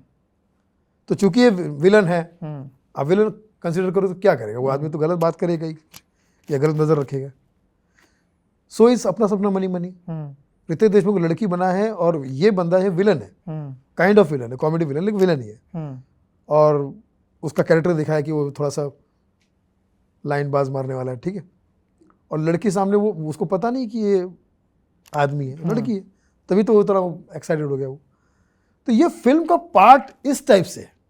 लेकिन आप अगर जानबूझ के लड़की बन के आओगे, स्टेज पे जानबूझ के गाली गलौज करोगे, वहाँ तो पहली बात तो स्टेज पे आ जाओ ना, स्टेज की बात करो ना। स्टेज पे तो आप जानबूझ के कर रहे हो सब चीज़ें, वहाँ तो आपके पास ऑप्शन बहुत सारे हैं, ठीक है। अगर मैं फिल्म में मेरा कैरेक्टर जानकार कैरेक्टर है, मान लीजिए मैं आदमी हूँ फिल्म में और सामने सचमुच लड़की है, फिर मैं उसका फूड़ता कर रहा हूँ या कुछ गाली गलौज कर रहा हूँ तो समझ में आता है। लेकिन कैरेक्टर विलन है, फिल्म में विलन है। बाकी उसके अलावा मुझे आप बता दीजिए, मेरे जहाँ पर एज सुनील पाल मैं परफॉर्म कर रहा हूँ वहाँ मुझे आप बता दीजिए। तो ये क्या करते हैं इनके तो सारे ही काम खराब है, इनके तो सारे ही काम गटर हैं। तो क्या करते हैं, कहीं से ढूंढ कर पूरा इनका टूल किट लग जाता है, पूरा वो सब चीज़ें ढूंढ के निकालो, इसे कैसे जवाब दें, ये करके कुल मिला के कहीं से कुछ पकड़ लिया, कहीं से एडिट कर दिया, कुछ ऐसा। 100 साल की मेहनत करने के बाद उनको एक क्लिप मिलता है और वो दिखाते हैं। ये दिखाने के लिए सुनील पाल, अबे उसके पीछे का वो भी तो देखो, उसके पीछे का आशय भी तो देखो। तो वो उतनी अकल ना उनके अंदर है ना उनके देखने वालों के अंदर है, और वो उसका बात का बतंगड़ बनाते हैं। वो कैरेक्टर है ना जो आपने बोला फिल्म में कैरेक्टर रहे। अब अगर जैसे सुनील ग्रोवर एग्जाम्पल के, अब स्टेज पे आते हैं अपने किरदार में लड़की बन के, ऑडियंस पसंद कर रही है उनके कैरेक्टर। जब शो बंद हुआ काफ़ी डिमांड आई कि वापस आओ करके, और वैसे गुत्थी या जो भी और किरदार रहे हैं, अब नेटफ्लिक्स पे वापस शो आ गया उसमें, लेकिन वो आपको अब क्यों नहीं पसंद आता है? वो क्यों आपको फूहड़, गंदा या भद्दा लगता है? देखो क्या है, पहली बात तो सुनील ग्रोवर का हम लोग बहुत पुराने दोस्त थे। वो बहुत स्ट्रगल टाइम, मैं हो गया, ये हो गया, ये 3-4 दोस्त हम लोग पुराने दोस्त थे। चाय की टपरी पे चाय पी के बातचीत करते थे। अब फूहड़ मतलब ये उसके लिए मैं कहना चाहता हूँ कि देखो, वो जब वो कपिल शर्मा के शो से निकला था तो कितने लोगों ने रिक्वेस्ट की थी कि वापस आ जाओ, वापस आ जाओ, वापस आ जाओ, नहीं आए वापस, ठीक है। अब ऐसे में तो मैं ये मानूंगा ना भाई कि आपके नज़र में ये है कि मैं कुछ बन गया हूँ। बने आप कपिल शर्मा शो से ही हो, 20 मिनट की एंट्री जो आपकी होती थी वो हाईलाइट होती थी, मैं भी इस बात को मानता हूँ। 1.25 घंटे के शो में 20 मिनट आपका होता था, 1 घंटा 5 मिनट कपिल होल्ड करता था शो को, बिल्कुल, और रोज़ाना कर रहा है। लेकिन उस शो में आपका दिमाग खराब हो गया, आपको लगा कि यार मैं तो बड़ा हूँ, आप निकल गए, आप आए नहीं, लोग भी रिक्वेस्ट करें, मैंने भी वीडियो बनाया कि आ जाओ यार, आ जाओ, आ जाओ। फिर फाइनली एक दिन आप आ जाते हो और बाद में फिर मजाक भी करते हैं पैसे के लिए आए हम लोग, फला के लिए आए, ये हो, ऐसा भी मजाक करते हो। तो ये कहीं ना कहीं छिछोरापन नहीं लगता आपको? आपको आना था तो पहले आ जाते हैं। आप कलाकार हो ना, दर्शकों के प्यार के साथ खेल रहे हो ना। दर्शक के आपके चाचा के नौकर है कि आप नहीं आओगे तो लोग गरीब दुखी रहेंगे और आते ही आपको फिर से जुड़ जाएंगे? वाई आप ही बचे हो क्या कि दर्शकों के लिए? तो दर्शकों के साथ में आप भी वफादार रहो ना, कंटिन्यू रहो। और दूसरा जो मैंने कहा कि वल्गैरिटी, अब क्या होता है कि फुहड़ता एक होता है कि जैसे मैंने कहा मेरा कैरेक्टर विलन का था, तो पूरी फिल्म में वो एक सीन है रितेश के साथ में, बिल्कुल तबेले वाला। हाँ, बिल्कुल। लेकिन हर सीन में अगर मैं वैसा कर रहा हूँ तो जैसे सुनील ग्रोवर है, वो हर सीन में अब उसी तरह से आएगा, उसी तरह से लड़की बन के आएगा, उसी तरह से, तो घिन तो आएगी ना भाई। आपको पहले तो आपको पता है कि मेरे कैरेक्टर को तो पता नहीं है ना लड़की, लेकिन आपको देखने वालों को तो पता है कि भाई ये लड़की है, लड़का है रितेश अपना सुनील ग्रोवर। तो एक एपिसोड में देख लिया, ठीक है भाई, आप इस तरह से भी कर सकते हो, ये भी एक हो सकता है, लेकिन बार बार वो वही करना, उसके सिवा कुछ और ना करना। दुल्हन बन के मुझे शादी करूँगी, मेरा हस्बैंड हमसे प्यार नहीं करता, ये सब कर। देखिए जिस तरह से मैं एज जॉक चाहे मुझे आपके साथ चेकअप करना है, फिर उसमें वल्गर जोक इस्तेमाल कर रहे हैं, ठीक है। तो कहीं ना कहीं मुझे उस चीज़ से प्रॉब्लम। और दूसरा बात क्या है कि सबसे मेन बात ये है कि वो आप दिखाई पड़ता है कि आप कला के प्रति नहीं हो, आप दर्शकों के प्रति आप अपना सेल्फिश गेम खेल रहे हो। आपको ठीक लग रहा है तो आप आ रहे हो।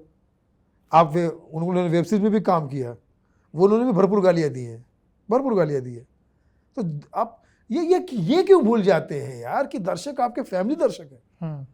समझो मैं सुनील कपूर का फैन हूँ और मेरी फैमिली भी है, और मैं उसकी फिल्म देखने चला गया या OTT पे और इसने गाली देनी शुरू कर दी, तो मैं कैसे रिएक्ट करूंगा?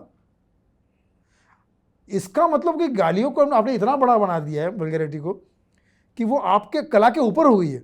अब आपके अंदर, आपके कला में ताकत नहीं है। अब आपको फोर्सफुली लोगों को बताने के लिए कि ये सीन और अच्छा करूंगा मैं, उसके लिए गाली देनी पड़ती है आपको। क्या गब्बर सिंह ने गाली दी थी? क्या पुष्पा, पुरानी बात करूँगा, पुष्पा ने गाली दी थी? पुष्पा तो सुपरहिट फिल्म है। RRR में कोई गाली थी? जवान में, पठान में कोई गाली दी थी? ये तो अभी की फिल्म है ना। आपने बोला कि सुनील पुराने दोस्त रहे हैं, कपिल पुराने दोस्त रहे हैं, कभी बात हुई उनसे कि मत करो ये सब, अच्छा नहीं लगता है? कपिल तो मेरे कैसे नहीं करता कहीं पर भी, बट उनकी क्योंकि टीम है, पूरा हिस्सा है, क्रू है पूरा। डायरेक्टली तो बात करने का मौका मुझे इसलिए भी नहीं मिला क्योंकि सुनील के साथ में, सुनील क्या बीच में बड़ा बन गया, तो फिर उसको बहुत ही बड़ा बन गया वो, मतलब उसने अपने अंदाज से बता भी दिया कि मैं बड़ा बन गया हूँ, ठीक है। तो फिर आदमी सोचता है ठीक है यार, तो खुश रहे, मालिक कर तुझे खुश रखे, और क्या। तो उस टाइप से फिर तो, लेकिन फैमिली, मैं ये कह रहा हूँ कि मेरा हक इसलिए भी है कहने का कि मुझे आप कुछ मत समझो, कम से कम कॉमेडी का एक दर्शक तो समझो। एक दर्शक होने के नाते मेरी राय है, नहीं उससे काफी चलो बढ़कर दर्शक, आप यही मान लो, दर्शक होने के नाते मेरी राय है कि भाई मत करो यार, क्योंकि हम दर्शकों को जितना आप अच्छा दोगे या अच्छा सुनो, आपको हम ही लोगों ने, दर्शक लोगों ने ही आपको बड़ा बनाया, आपसे प्यार करते हैं, तो आपको दर्शकों भी जिम्मेदारी उठानी पड़ेगी ना, ख्याल रखना पड़ेगा ना। यही जब AIB वाले नहीं करते, करण जौहर नहीं करता, फलान, तब तकलीफ होती है कि भाई इतना दर्शक आपसे प्यार करते हैं और दर्शकों के साथ में आप क्या कर रहे हो? उनके विश्वास का खून कर रहे हो। और क्यों? पैसे के लिए। उसके बदले में आपको क्या मिल रहा है? इज्जत तो मिल नहीं रही, वहाँ भी नहीं मिल रही, यहाँ भी नहीं मिल रही, तो बीच में क्या मिल रहा है? पैसा मिल रहा होगा ना। तो पैसे के लिए कुछ भी करना, मतलब फिर वो तो समझ जाओ कि यार फिर क्या रहा फिर कलाकार में और फिर एक पैसा कमाने वाले लोगों में। जो शुरुआती वक्त में जब आप और कपिल साथ में थे और आज जो कपिल हैं, इन दोनों में कुछ आपको अंतर लगता है? कपिल बहुत ज़्यादा बिजी हो गया, लेकिन कपिल का एक चीज़ प्लस पॉइंट ये है कि उसको जब वो अप्रोचेबल है, जब भी उसको कोई पूछो या फ़ोन करो या कुछ बात करो, वो बात का जवाब देता है, या कुछ उसको कोई जानकारी लेनी हो या कुछ बात करनी हो तो वो इत्मीनान से बात करता है। अभी हम लोग लास्ट भगवंत मान के एक शो में मिले थे, रंगला पंजाब में एक टूरिज़्म का शो था, तो वहाँ भगवंत मान जी ने हमको बुलाया था, मैं था और एक दो लोग और भी थे, और वहाँ कपिल भी था। तो जब सामने से मुलाकात हो जाती है इत्तेफाक से, तो बहुत अच्छे से मिलते हैं। बट वो अप्रोचेबल आज भी है, और कपिल अच्छा काम कर रहा है, इसलिए मैं उनका फ़ैन हूँ। किसी दिन वो गलत काम करेगा, मैं उसको भी एक as a fan, as a comedy audience मैं कुछ कह सकता हूँ। आपको कभी अप्रोच किया गया कपिल ने, कपिल के शो के लिए, या कपिल ने आपको बोला कि? हाँ, एक दो बार बोला उसने, एक दो बार बोला मुझे कुछ, लेकिन नहीं जमा आपको? मैंने उसको यही बोला कि यार ये जो है ना, ये मुझसे नहीं होगा, ये अलग प्रैक्टिस है, इसकी अलग प्रैक्टिस है।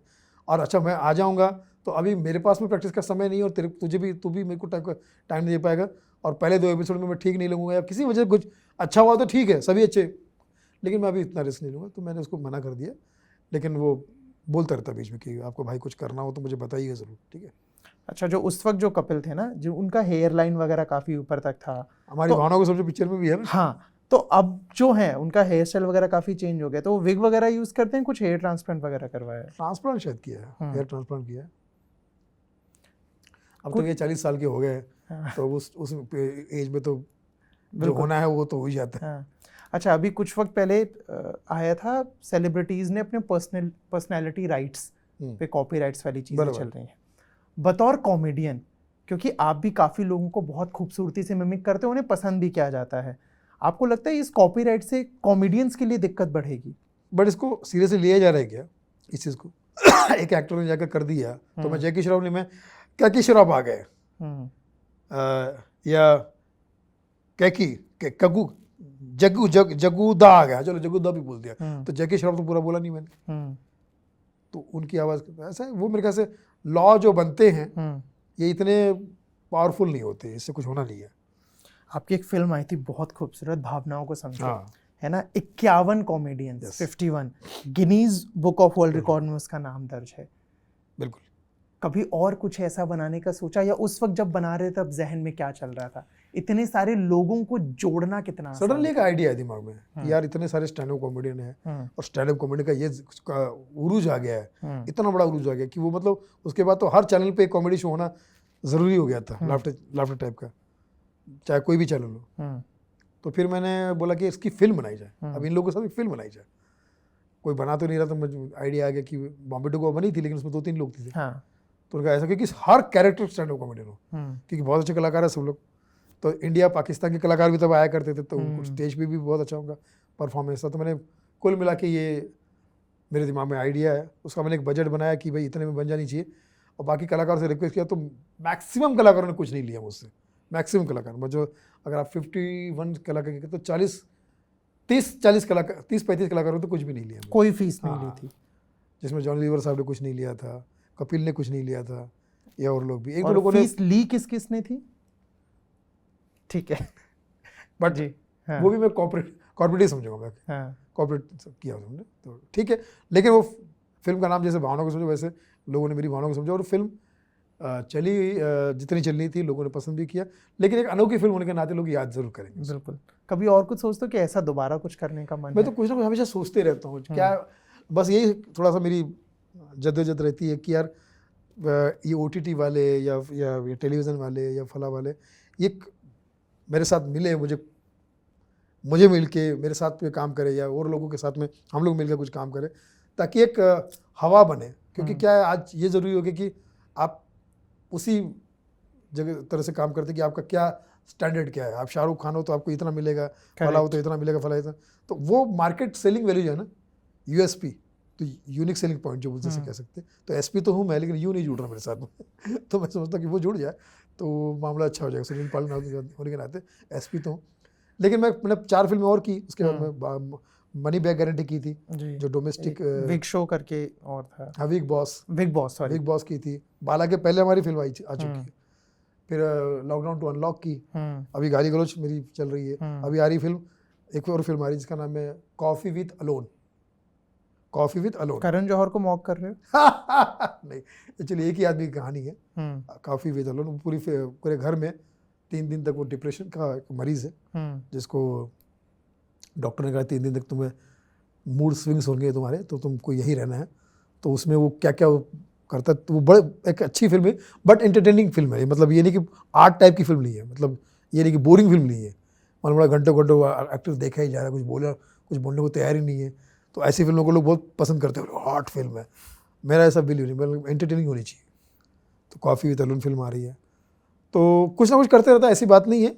लेकिन मैं यही बात है कि मेरी शिकायत कहो या मेरा रिक्वेस्ट कहो, मेरा आग्रह कहो, यही है कि आंधी और तूफान जो है वो चल रहा है इस वक्त कॉमेडी का, और आंधी तूफान लोगों के घर तबाह कर देता है, बर्बाद कर देता है। मैं शांत हवा की तरह चलना चाहता हूँ, जो लोगों के सांसों में ज़िंदगी बन के रहना चाहता हूँ। आपने आंधी तूफान का जिक्र किया, आपने USP का जिक्र किया, आपने SP का, सुनील पाल का जिक्र किया। आपको ऑफर हुआ कभी मोटा अमाउंट की, गाली दे दो ना थोड़ी सी? बहुत बार। अल्ट बालाजी का जो जबान संभल के आया था ना, वो मुझे ऑफर होता है, मद्रासी का रोल, उसमें गाली थी। मैंने बोला मैं नहीं करूँगा। बहुत कितना अमाउंट था? मतलब उनके हिसाब से अगर देखा जाए तो पर डे का भी 2 लाख भी बोल देते हैं, 1.5 और जो बड़ा हैंडसम अमाउंट है, ऐसी बात नहीं है। लेकिन मैंने नहीं बोला, मैं 2 चीज़ें नहीं कर पाता हूँ। एक तो वो गाली गलौज वाला नहीं कर सकता, दूसरा मैं डेली सोप नहीं कर पाता हूँ। डेली सोप भी बहुत ऑफर होता है, लेकिन उसका क्या है, 4 आने की मुर्गी 12 आने का मसाला। 25 दिन बिजी रहो, और हम लोग जो लाइव शोज़ में 2 शो में जितना कमा लेते हैं वो महीने भर में नहीं मिलता, और वो भी 3 महीने बाद वेट करो, फिर ये करो, फिर वो बहुत मगजमारी बहुत होती है। पैसा रुक जाता है फिर TV शोज़ वगैरह में? रुकता भी, मेरा एक जगह का रुका हुआ है, वो मिला नहीं, तो होता है।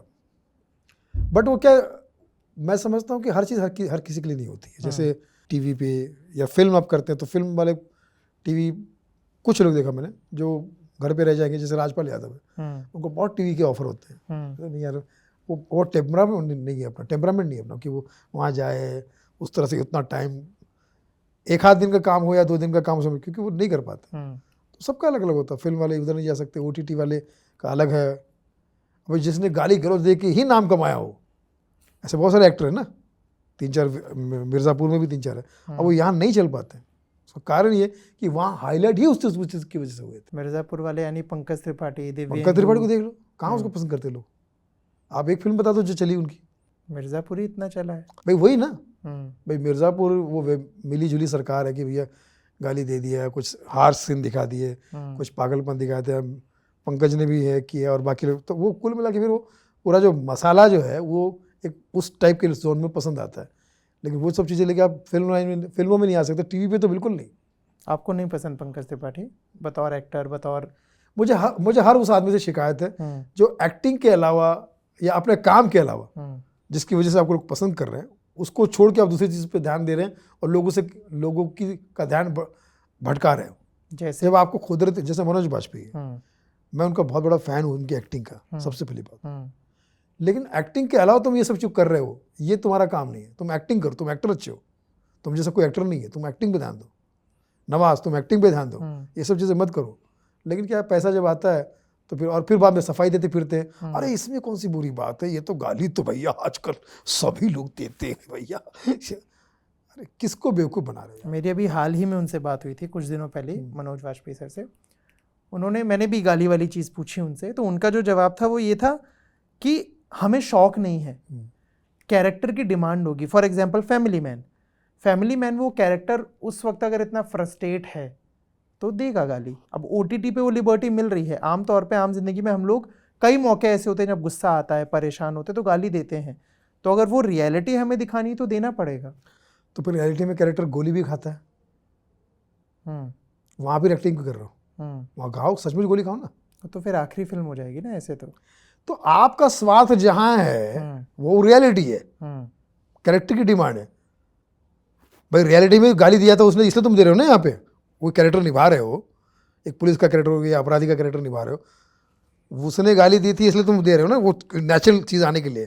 तो नेचुरलिटी में उसकी तो टांग भी टूटी थी, तो तुड़वाओ अपनी टांग, यहाँ दोगलापन क्यों? बट इमोशंस और फिजिकल फैक्टर्स में तो फर्क होता है ना। तो इमोशन, भाई फिर आप ये बात क्यों कर रहे हो कि नेचुरल करना है? नेचुरल मतलब क्या, जैसा है वैसा ना। मुझे अगर आपका कैरेक्टर करना है तो मुझे आपकी ज़िंदगी जीना है, तो आप जो करते हो करना पड़ेगा मुझे। तो सपोज अगर आपको कल को अगर आपका सर फट गया तो मुझे पढ़वाना पड़ेगा। तो इसका मतलब अगर कोई किसी की बायोपिक कर रहा है तो हकीकत में मर जाए। हाँ, क्योंकि तुम खुद ही इस बात की दलील दे रहे हो ना कि यार नेचुरल वैसा ही करना है जैसा हुआ था। तो जैसा हुआ था मैं ये भी तो हुआ था ना, तो यहाँ क्यों नहीं कर रहे हो आप? और अगर आप वो नहीं कर रहे हो तो फिर ये क्यों कर रहे हो? तो इसमें भी एक्टिंग करो, इसमें भी कुछ चीज़ अच्छी लाओ, इसको अवॉइड करो। लेकिन यहाँ इसके लिए पैसा मिल रहा है, इसकी सफाई देते फिर रहे हो तुम कि गाली देना पड़ेगा यार, क्या है कैरेक्टर के हिसाब से। कैरेक्टर के हिसाब से नहीं भाई, आपको पैसा मिल रहा है, अपनी इमेज। मतलब आपके मुताबिक ऐसा कोई सीन नहीं हो सकता, ऐसा कोई डिमांड नहीं हो सकता जहां पे गाली देना पड़े? क्या जरूरत है भाई? दुनिया की सारी सच्चाइयां जो है वो 2 लाइनों में शायर कह देता ना, कहाँ से कौन सी गाली होती है, और हम सबको समझ भी आती कि हाँ सही बोला यार। कभी किसी को मुकम्मल जहां नहीं मिलता, कहीं ज़मीन तो कहीं आसमान नहीं मिलता। ये बात बोलते ही आप पूरी दुनिया की सच्चाई समझ गए ना 2 लाइन में। अभी दुनिया की सच्चाई में कभी किसी को मुकम्मल नहीं जहां नहीं मिलता, मतलब यार हर किसी को कुछ नहीं मिलता। अब उसमें गाली तो साला दुनिया ऐसी है, ये ऐसा है, मेरे माँ बाप ने ये किया, मेरा फला ने ये किया, गाली देते रहो। जिसे भी देखिए वो अपने आप में गुम है, ज़ुबान मिली है मगर हम ज़ुबान नहीं मिलता। मतलब हर आदमी इतना बिजी हो गया है कि अगर मैं कुछ बोलना चाहूँ कुछ सुनने वाला कोई नहीं है, देते फिर तो गाली, अरे यार वैसा हो गया वो। लेकिन इस 2 लाइन ने सब कुछ बता दिया। आपकी औकात होनी चाहिए सर बताने की, ये फालतू के जवाब मत दीजिए। मनोज भाई माफ़ करना, घर भर रहा है आपका, पेमेंट आ रहा है, खुश रहो, फालतू की बकवास मत करो। स्वीकार करो कि आपका एक्टिंग पे से भरोसा उतर गया है, आपकी एज खत्म हो गई है, अब आपको काम नहीं करना आ रहा, आपको पैसा कमाना, आप घबरा गए हो, उल्टी सीधी बयानबाजी करते रहते हो। आज तक आपको लोगों ने as an actor national award मिला, फला बोले, इतना सब किया, लेकिन आपको उस पर, चूंकि वो फिल्मों ने पैसे नहीं दिए, आपको अवार्ड दिया। अच्छा आपको अवार्ड वाली फिल्में करनी है तो वहाँ जाहिर सी बात है पैसे नहीं मिलेंगे। तो फिर दोनों चीज़ें एक साथ नहीं मिल सकती। तो और पैसा, अब उनको लगता है कि पहले तो बहुत बयानबाजी करते थे कि नहीं हम लोग, ये सब सारे ही लोग इस थिएटर में 90% लोग कि हमको ये करते, हम फिल्म पैसों के पीछे नहीं भागते, और देखते कि भाई वो उसका कुछ अमूमन NSD वाले लोगों को आप और वहाँ पता चलता कि किसी फिल्म में ऐसा कैरेक्टर कर रहे हैं कि जो साला मतलब कोई घटिया आदमी भी ना करे, ऐसे बकवासें कर रहे हैं।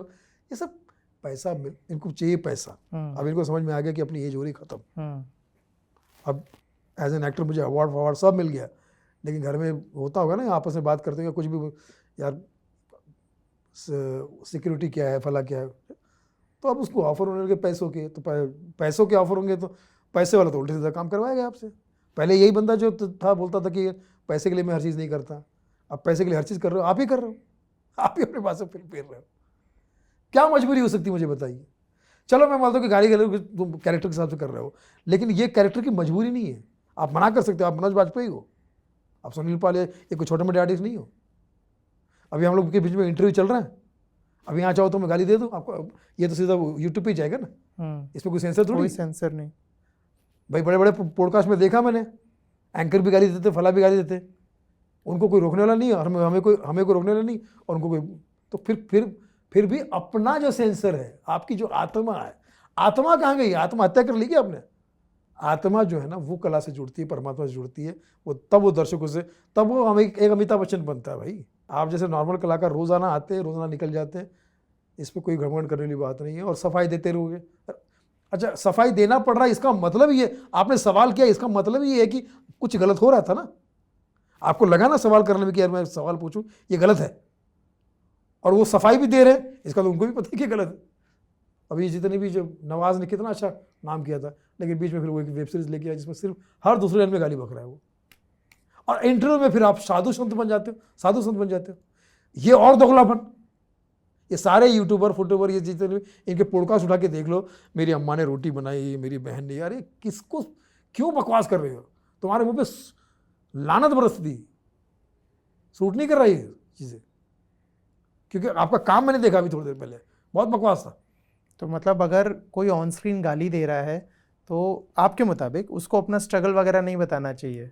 क्या करोगे बता के? ये इतना काम अगर आसान तुम कर रहे हो तो फिर काहे का स्ट्रगल? गाली देने से अगर मनोज बाजपेयी को बुरा नहीं लगता है, तो कोई कल को मनोज बाजपेयी को कोई फैन मिल जाए उसका, और 4 गाली दे दे, किसी फंक्शन में बुला लो आप, और भाई कैसे हो मनोज, और 4-5 गाली दे दो, तो फिर आपको बुरा नहीं लगना चाहिए, क्योंकि आपने तो सफाई दी। ये तो ह्यूमन टेंडेंसी है। आप कदम कदम गाली देते, गालियाँ खाते फिर आपको बुरा नहीं लगना चाहिए, माफ़ करना, आप ही ने सफाई दी है। दोगलापन क्यों? वहाँ आपको अवार्ड चाहिए, वहाँ पे आपको सम्मान चाहिए, ये इसमें कहाँ से आ गया स्ट्रगल यार?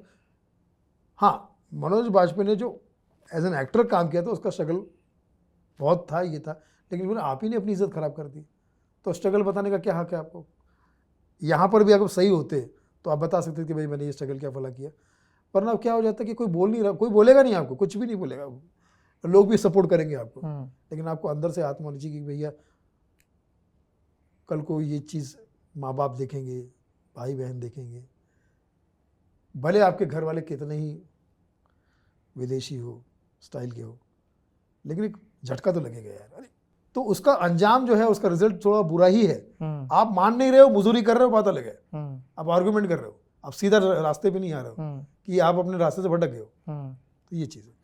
आपने पैसा, जब पैसा अगर मिल रहा है और पैसे की वजह से कर रहे हो, तो ऐसा तो पैसा सबको मिलता है। ऐसा मैं तो उनको यार, और तुझे में तो कोई नया बंदा करे समझ में आता है, उसका मजबूरी है कोई। जैसे नवाज ने पहली फिल्म वासेपुर की थी, उसमें बहुत गालियाँ थी, लेकिन नवाज की मजबूरी मैं समझ सकता हूँ कि उसका उस दूसरा ऑप्शन नहीं था।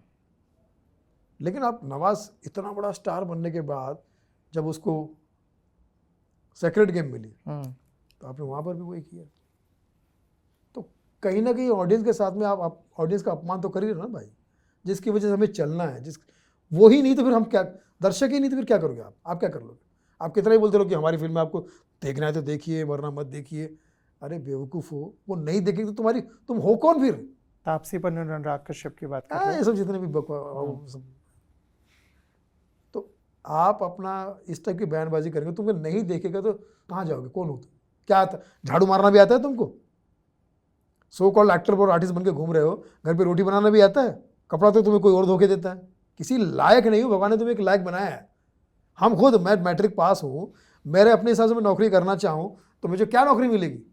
कौन हूँ मैं? लेकिन परमात्मा ने अगर मुझे कुछ दिया है तो उसका शुक्रिया अदा करो, उस चीज़ का धन्यवाद करो, और जिस प्रोफेशन ने इतनी इज्जत थी उस प्रोफेशन की आप भी इज्जत करो, तब जाके कुछ काम मिलेगा। आपको प्रोफेशन ने इज्जत दी और आप प्रोफेशन की बुराई कर रहे हो। OTT को इन्होंने जहाँ पे ले जाके पहुँचाया था वेब सीरीज़ को, इसी सब चीज़ों की वजह से आज उसमें इतना ज़्यादा हो गया है कि अब वही नीचे ग्राफ करता जा रहा है। अब कोई वेब सीरीज नहीं चल रही है, और अब मैं जगह 2-4 वेब सीरीज चली, अब नहीं चली कोई दूसरी वेब सीरीज, कहाँ चली? फिल्में नहीं चल रही इनकी इसी हरकत की वजह से, कुछ भी किए रहे, उठ पटांग। आपने गाली गलौज का जिक्र किया, आपने उदाहरण में शायरी की बात कही कि शायरी में भी तो बखूबी इंसान अपनी बात कह हाँ, देता बिल्कुल है। हो सकता है। जाकिर खान भी तो शायरी करते हैं, हाँ बिल्कुल करता है। आपको पसंद आती है? उसकी जो शायरी, जो उसकी कॉमेडी से ज़्यादा वल्गर है वो, ठीक है यार। ये इस टाइप के लोग शायरी कर लेंगे? शायर मतलब, शायर का मतलब समझते हो आप? शायर का मतलब होता है जिसने ज़िंदगी जी है, जिसने तजुर्बा। आनंद बख्शी एक बनता है, गुलजार एक बनता है, जावेद अख्तर बनते हैं, ये शायर है। या पुराने में कहा जाए तो मीर तकमीर या जोश मलियाबादी या चचा हमारे मिर्ज़ा गालिब, ये शायर थे। तुम कहाँ से शायर है? मैंने उठाया कप, दोबारा उठाऊंगा अब, रफ एंड टफ, ये शायरी है। तुम हो एंकर, मैं हूँ भयंकर, आधा अर्ज है, मुझ पे कर्ज है, ये कोई शायरी है? कितने शायर है दुनिया में, आप 5 लोगों का नाम जानते हैं, लेकिन जितने शायर थे वो बड़े ही थे। लेकिन 5 क्यों? क्योंकि शायरी बहुत उम्दा की थी। तो शायर बनना इतना आसान होता तो वो सारे ही मशहूर होते ना भैया। अब क्या है, दुकान तो आपने खोल ली है, माइक तो आपने पकड़ लिया है, अब आपको शर्म आने लगी, अंदर से गिल्टी फील होने लगी कि यार ये जो मैं गाली गलौज करता हूँ इसमें तो रिएक्शन आने लगे, लोग हंसना बंद कर दिए कि अगर मैं गाली गलौज नहीं करूँगा तो लोग हंसेंगे भी नहीं। अब आपकी छोटी मोटी बात पे लोग हंस नहीं रहे हैं, तो अब क्या करो? पापा ने दिया किताब, मैं तो करता हूँ पापा से प्यार, पापा है मेरे यार सदाबहार, इस टाइप की घटिया तुकबंदी करके लोगों को हंसा रहे हो, हंसा रहे या ताली बजवा रहे हो, क्योंकि अब वो काम उससे हो नहीं रहा आपसे। तो ये चालबाजियाँ होती है, और जो इनको सो कॉल्ड जो साजिश के तहत इनको जो प्रमोट करते हैं ना लोग, उनकी चालबाजियाँ होती है। पहली बात तो कोई भी बंदा 2 प्रोफेशन कर रहा है, पार्ट टाइम कोई प्रोफेशन नहीं होता। आपने खुद भी महसूस किया होगा, जो काम आप पार्ट टाइम करोगे उसमें आप परफेक्ट नहीं हो सकते, नहीं हो पाओगे। उसके लिए जिन शायरों ने पूरी ज़िंदगी दी है यार, Anand Bakshi 42 time Filmfare award में नॉमिनेट हुए थे, क्यों? ज़िंदगी दी है। जावेद अख्तर ने पहली बार जब कलम उठाई थी तो गाना हिट बना के हिट गाना देते, देखा एक ख्वाब तो सिलसिले हुए, जिंदगी दी है। खून, पिता शायर, ससुर शायर, मुशायरे में पैदा हुआ था अगला, फिर जानिसार अख्तर, उधर कैफी आजमी। तो ये ऐसे कोई उठ के खड़ा माइक पकड़ लिया और शायरी कर, ऐसा आसान नहीं, इतना आसान नहीं। जनता खूब समझती है, इनको जल्दी जवाब भी देगी। और अच्छा ये चीज़ और भी बता रहा हूँ, ऐसी चीज़ें ख़त्म नहीं होगी, ये इंसान और शैतान की लड़ाई हमेशा चलती रहेगी। आज वो है, कल कोई और आएगा, परसों कोई, वो चलता रहेगा। लेकिन चूँकि अगर जिस विधा में आप हो उस विधा में अगर आप काम कर रहे हो तो धीरे धीरे वो विधा आपको प्यार करने लगती है, आपको थोड़ा बड़ा बनाने लगती है। फिर उसमें आप अमिताभ बच्चन बनते हैं, चार्ली चैपलिन बनते हैं। आपने देखोगे चार्ली चैपलिन दूसरा नहीं बना, क्योंकि वो बनना आसान नहीं है, किसी की औकात नहीं, क्योंकि उसने आपकी तरह फालतू काम नहीं किया, मेहनत की, काम पे मेहनत की। तो आज वो जॉनी लीवर साहब 40-50 साल से स्टेज पे काम कर रहे, फिल्मों में काम कर रहे, कोई आदमी उसके उनके आसपास भी नहीं है। कपिल शर्मा भी उसमें है, कपिल शर्मा को भी मैं ग्रेट मानता हूँ, क्योंकि वो आदमी ने 12 साल कॉमेडी की और खूब हंसाया, और बहुत ह्यूमरस आदमी है। तो वो चलता रहेगा। आसान रास्ते उसके दोस्तों ने ढूंढे, जो उसके साथ कोई दोस्त भी आए थे ना, ढूंढे, वो कहाँ है, वो अता पता लापता। तो मेहनत और ईमानदारी से काम करो, किसी भी प्रोफेशन में करो, और आगे बढ़ने का मौका मिलेगा। परमात्मा साथ देता। तो परमात्मा को, ईश्वर को पसंद ही वो चीज़ है, अच्छी चीज़ है। बाकी ये सब शैतान का काम करो। शैतान कभी नहीं चाहेगा कि समाज का, किसी का भला हो। वो तो शैतान बोलेगा ये सही है, ये इनसे और ऐसा गंदा काम करो ताकि समाज खराब हो। तो ये चीज़ें चलती रहेगी, ख़त्म नहीं होगी। लेकिन कोई एक अगर इसको समझता है तो आज नहीं तो कल, जैसे कपिल शर्मा है, जैसे जॉनी लीवर साहब है, ऐसे लोग बड़े बड़े अपने काम में बनते रहेंगे। नेपोटिज्म या स्टार किड से कभी आपका कोई ताल्लुक, कोई पाला पड़ा हो, उस पर आपका क्या रिएक्शन है? कभी ऐसा रहा हो कि कोई बड़ा आदमी है, उसने अपने कोई रिश्तेदार भेज दिया कि ये कॉमेडी कर लेगा, आपका नाम हट गया। ऐसा होता है, लेकिन शूटिंग में होता है, हम्म, क्योंकि कैमरे में आपको डायलॉग बार बार दिए जा सकते हैं, रिटिक किया जा सकता है, स्टेज पे नहीं हो सकता। हम्म, स्टेज पे आप एक बार गए तो फिर आप है और ऑडियंस है, फिर आपका कोई रिश्तेदार नहीं आ सकता वहाँ पर। अच्छा, जितने जैसे ये जो नाम है, जितने भी आज के टाइम में नाम चल रहे हैं, स्टार किड्स, अनन्या हो, सारा हो, जानवी हो, ये तो शूटिंग होती ना। भाई अब जैसे एक सीन करना है, आपको इनका काम पसंद आता है? आपको लगता है वर्दी हैं, सही कर रहे हैं? कुछ लोग ठीक भी है और कुछ लोग ऐसा भी होता है, सभी बुरे नहीं होते। भाई जिसने बचपन से शूटिंग देखी होगी तो उसको इतना तो क्रेडिट जाता है कि भैया वो शूटिंग करना जानता है। सभी नहीं होते, लेकिन कुछ लोग ऐसा कर सकते हैं। तो मैं समझता हूँ कि लेकिन शूटिंग में स्टार किड्स को जो है वो बहुत ध्यान दिया जाता है कि इसको ऐसा बोल दो, इसको ऐसा बोल दो, इसको ऐसा। डायरेक्टर भी उसको सपोर्ट करेगा, राइटर भी सपोर्ट करेगा, लेकिन जो बाहर से लड़के लड़कियाँ बेचारी आती है उनको एक डायलॉग दिया जाएगा और वो भी अगर ढंग से नहीं बोला तो वो एडिट में कट जाएगा, फला ऐसा होता है। बट ये लड़ाई है तो चलते रहेगा। ऋषि कपूर भी स्टार किड्स थे, लेकिन मेरे फेवरेट एक्टर हैं, बहुत अच्छे एक्टर थे, बहुत ही अच्छे एक्टर। उनके सामने अच्छे अच्छे एक्टर टिक नहीं पाते थे। नई जनरेशन में कौन पसंद है आपको? रणबीर बहुत अच्छा, बहुत बढ़िया, बहुत अच्छा। आलिया भट्ट बहुत अच्छी है, बहुत अच्छी। तो साथ ही हैं। हाँ, नहीं जो चीज़ एक्टर में ब्लड में है और दूसरा वो कर सकते, तो अगर मेहनत करे तो जैसे इन दोनों ने साबित किया। और कौन नापसंद है? अब नापसंद जी, जो जनता को नापसंद है वो मुझे भी नापसंद है। जनता के साथ ही हूँ मैं, क्योंकि जनता जो है वो मेरे लिए भगवान है। वो मेरे लिए, मैं समझ सकता हूँ कि उनसे मैं ऊपर ना कभी था, ना कभी हूँ, ना कभी रहूँगा। नाम नहीं लेना चाह रहे, ठीक है। खैर, पार्टीज से कितना काम मिलता है? ये जो पार्टीज होती हैं बॉलीवुड की या इंडस्ट्री की या शायद कॉमेडियंस की भी, ज़्यादा मेरे को जानकारी नहीं, इनके थ्रू कितना काम मिलता है? ऐसा होता है कि आप पार्टी में गए हो, पार्टी का पानी बुरा नहीं मानता, पार्टी का जो बुरा नहीं मानता। अगर मान लीजिए कोई वर्दी पार्टी है, जैसे कोई फिल्म का मुहूर्त हो रहा है या फला हो रहा है, पार्टी में जो डिस्कोटेक वाली पार्टी जो होती है ना, जहाँ लड़के लड़कियाँ खामोखा जाके अपना ही पैसा देकर डांस भी कर रही है और अपनी इज्जत भी लुटवा रही है, वो उससे मैं नफरत करता हूँ। 4-4, 5-5 बजे तक बाप यहाँ जाग रही, बेटी वहाँ जाग रही है। कभी कभी तो बाप जाग रहा, बेटी सो गई है, ठीक है, मतलब कहीं सहेली के घर पे। तो ये सब होता है, तो वो फालतूगिरी मुझे पसंद नहीं है। डिस्को इसको में कोई मुझे बुलाता तो मैं जाता नहीं हूँ, क्योंकि वहाँ कोई बातचीत भी नहीं हो पाती, इतना म्यूजिक लाउड बज रहा होता है, तो वहाँ करना क्या। इससे अच्छा है बाकी जो अपने काम की जो पार्टियाँ होती हैं, वहाँ मैं जैसे आपने कहा काम वाम, तो वहाँ मिले जुले से काम बढ़ता ही है। आगे और हम आपको कहाँ कहाँ देख पाएंगे? आपकी फिल्में, आपके शोज, कुछ और? कुछ फिल्में तो जो बहुत अच्छी बन पड़ी, जैसे मैंने कहा था कि बन पड़ी, लेकिन बंद पड़ी। चाहते हैं जल्दी आ जाए वो आ जाएगी जी। फिर अभी मैंने जैसे कहा कि मेरी फिल्म हमारी कॉफ़ी विद अलोन सेंसर में गई हुई है, लेकिन वो रिलीज़ हो जाएगी।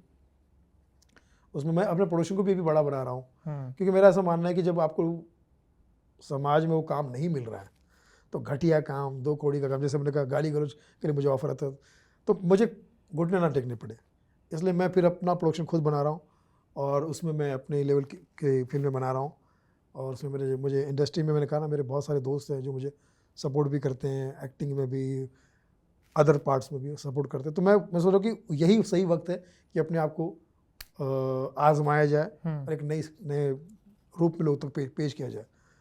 बाकी वेब सीरीज़ भी जो मैंने कहा जिस बन के तैयार है, वो भी होप कि हो जाए, लेट्स होप। सो शुक्रिया, धन्यवाद, आभार, आप हमारे साथ जुड़े इस ढेर सारी बातचीत के लिए। Love you all. Bollywood Bowl आप देखते रहिए, और कहीं कोई त्रुटि हो जाए तो क्षमा प्रार्थी हूँ, क्योंकि आप ही का विद्यार्थी हूँ। Love you all. आप सब जियो हज़ारों साल। यही तहे दिल से 2000 आपका fan Sunil Pal. Love you.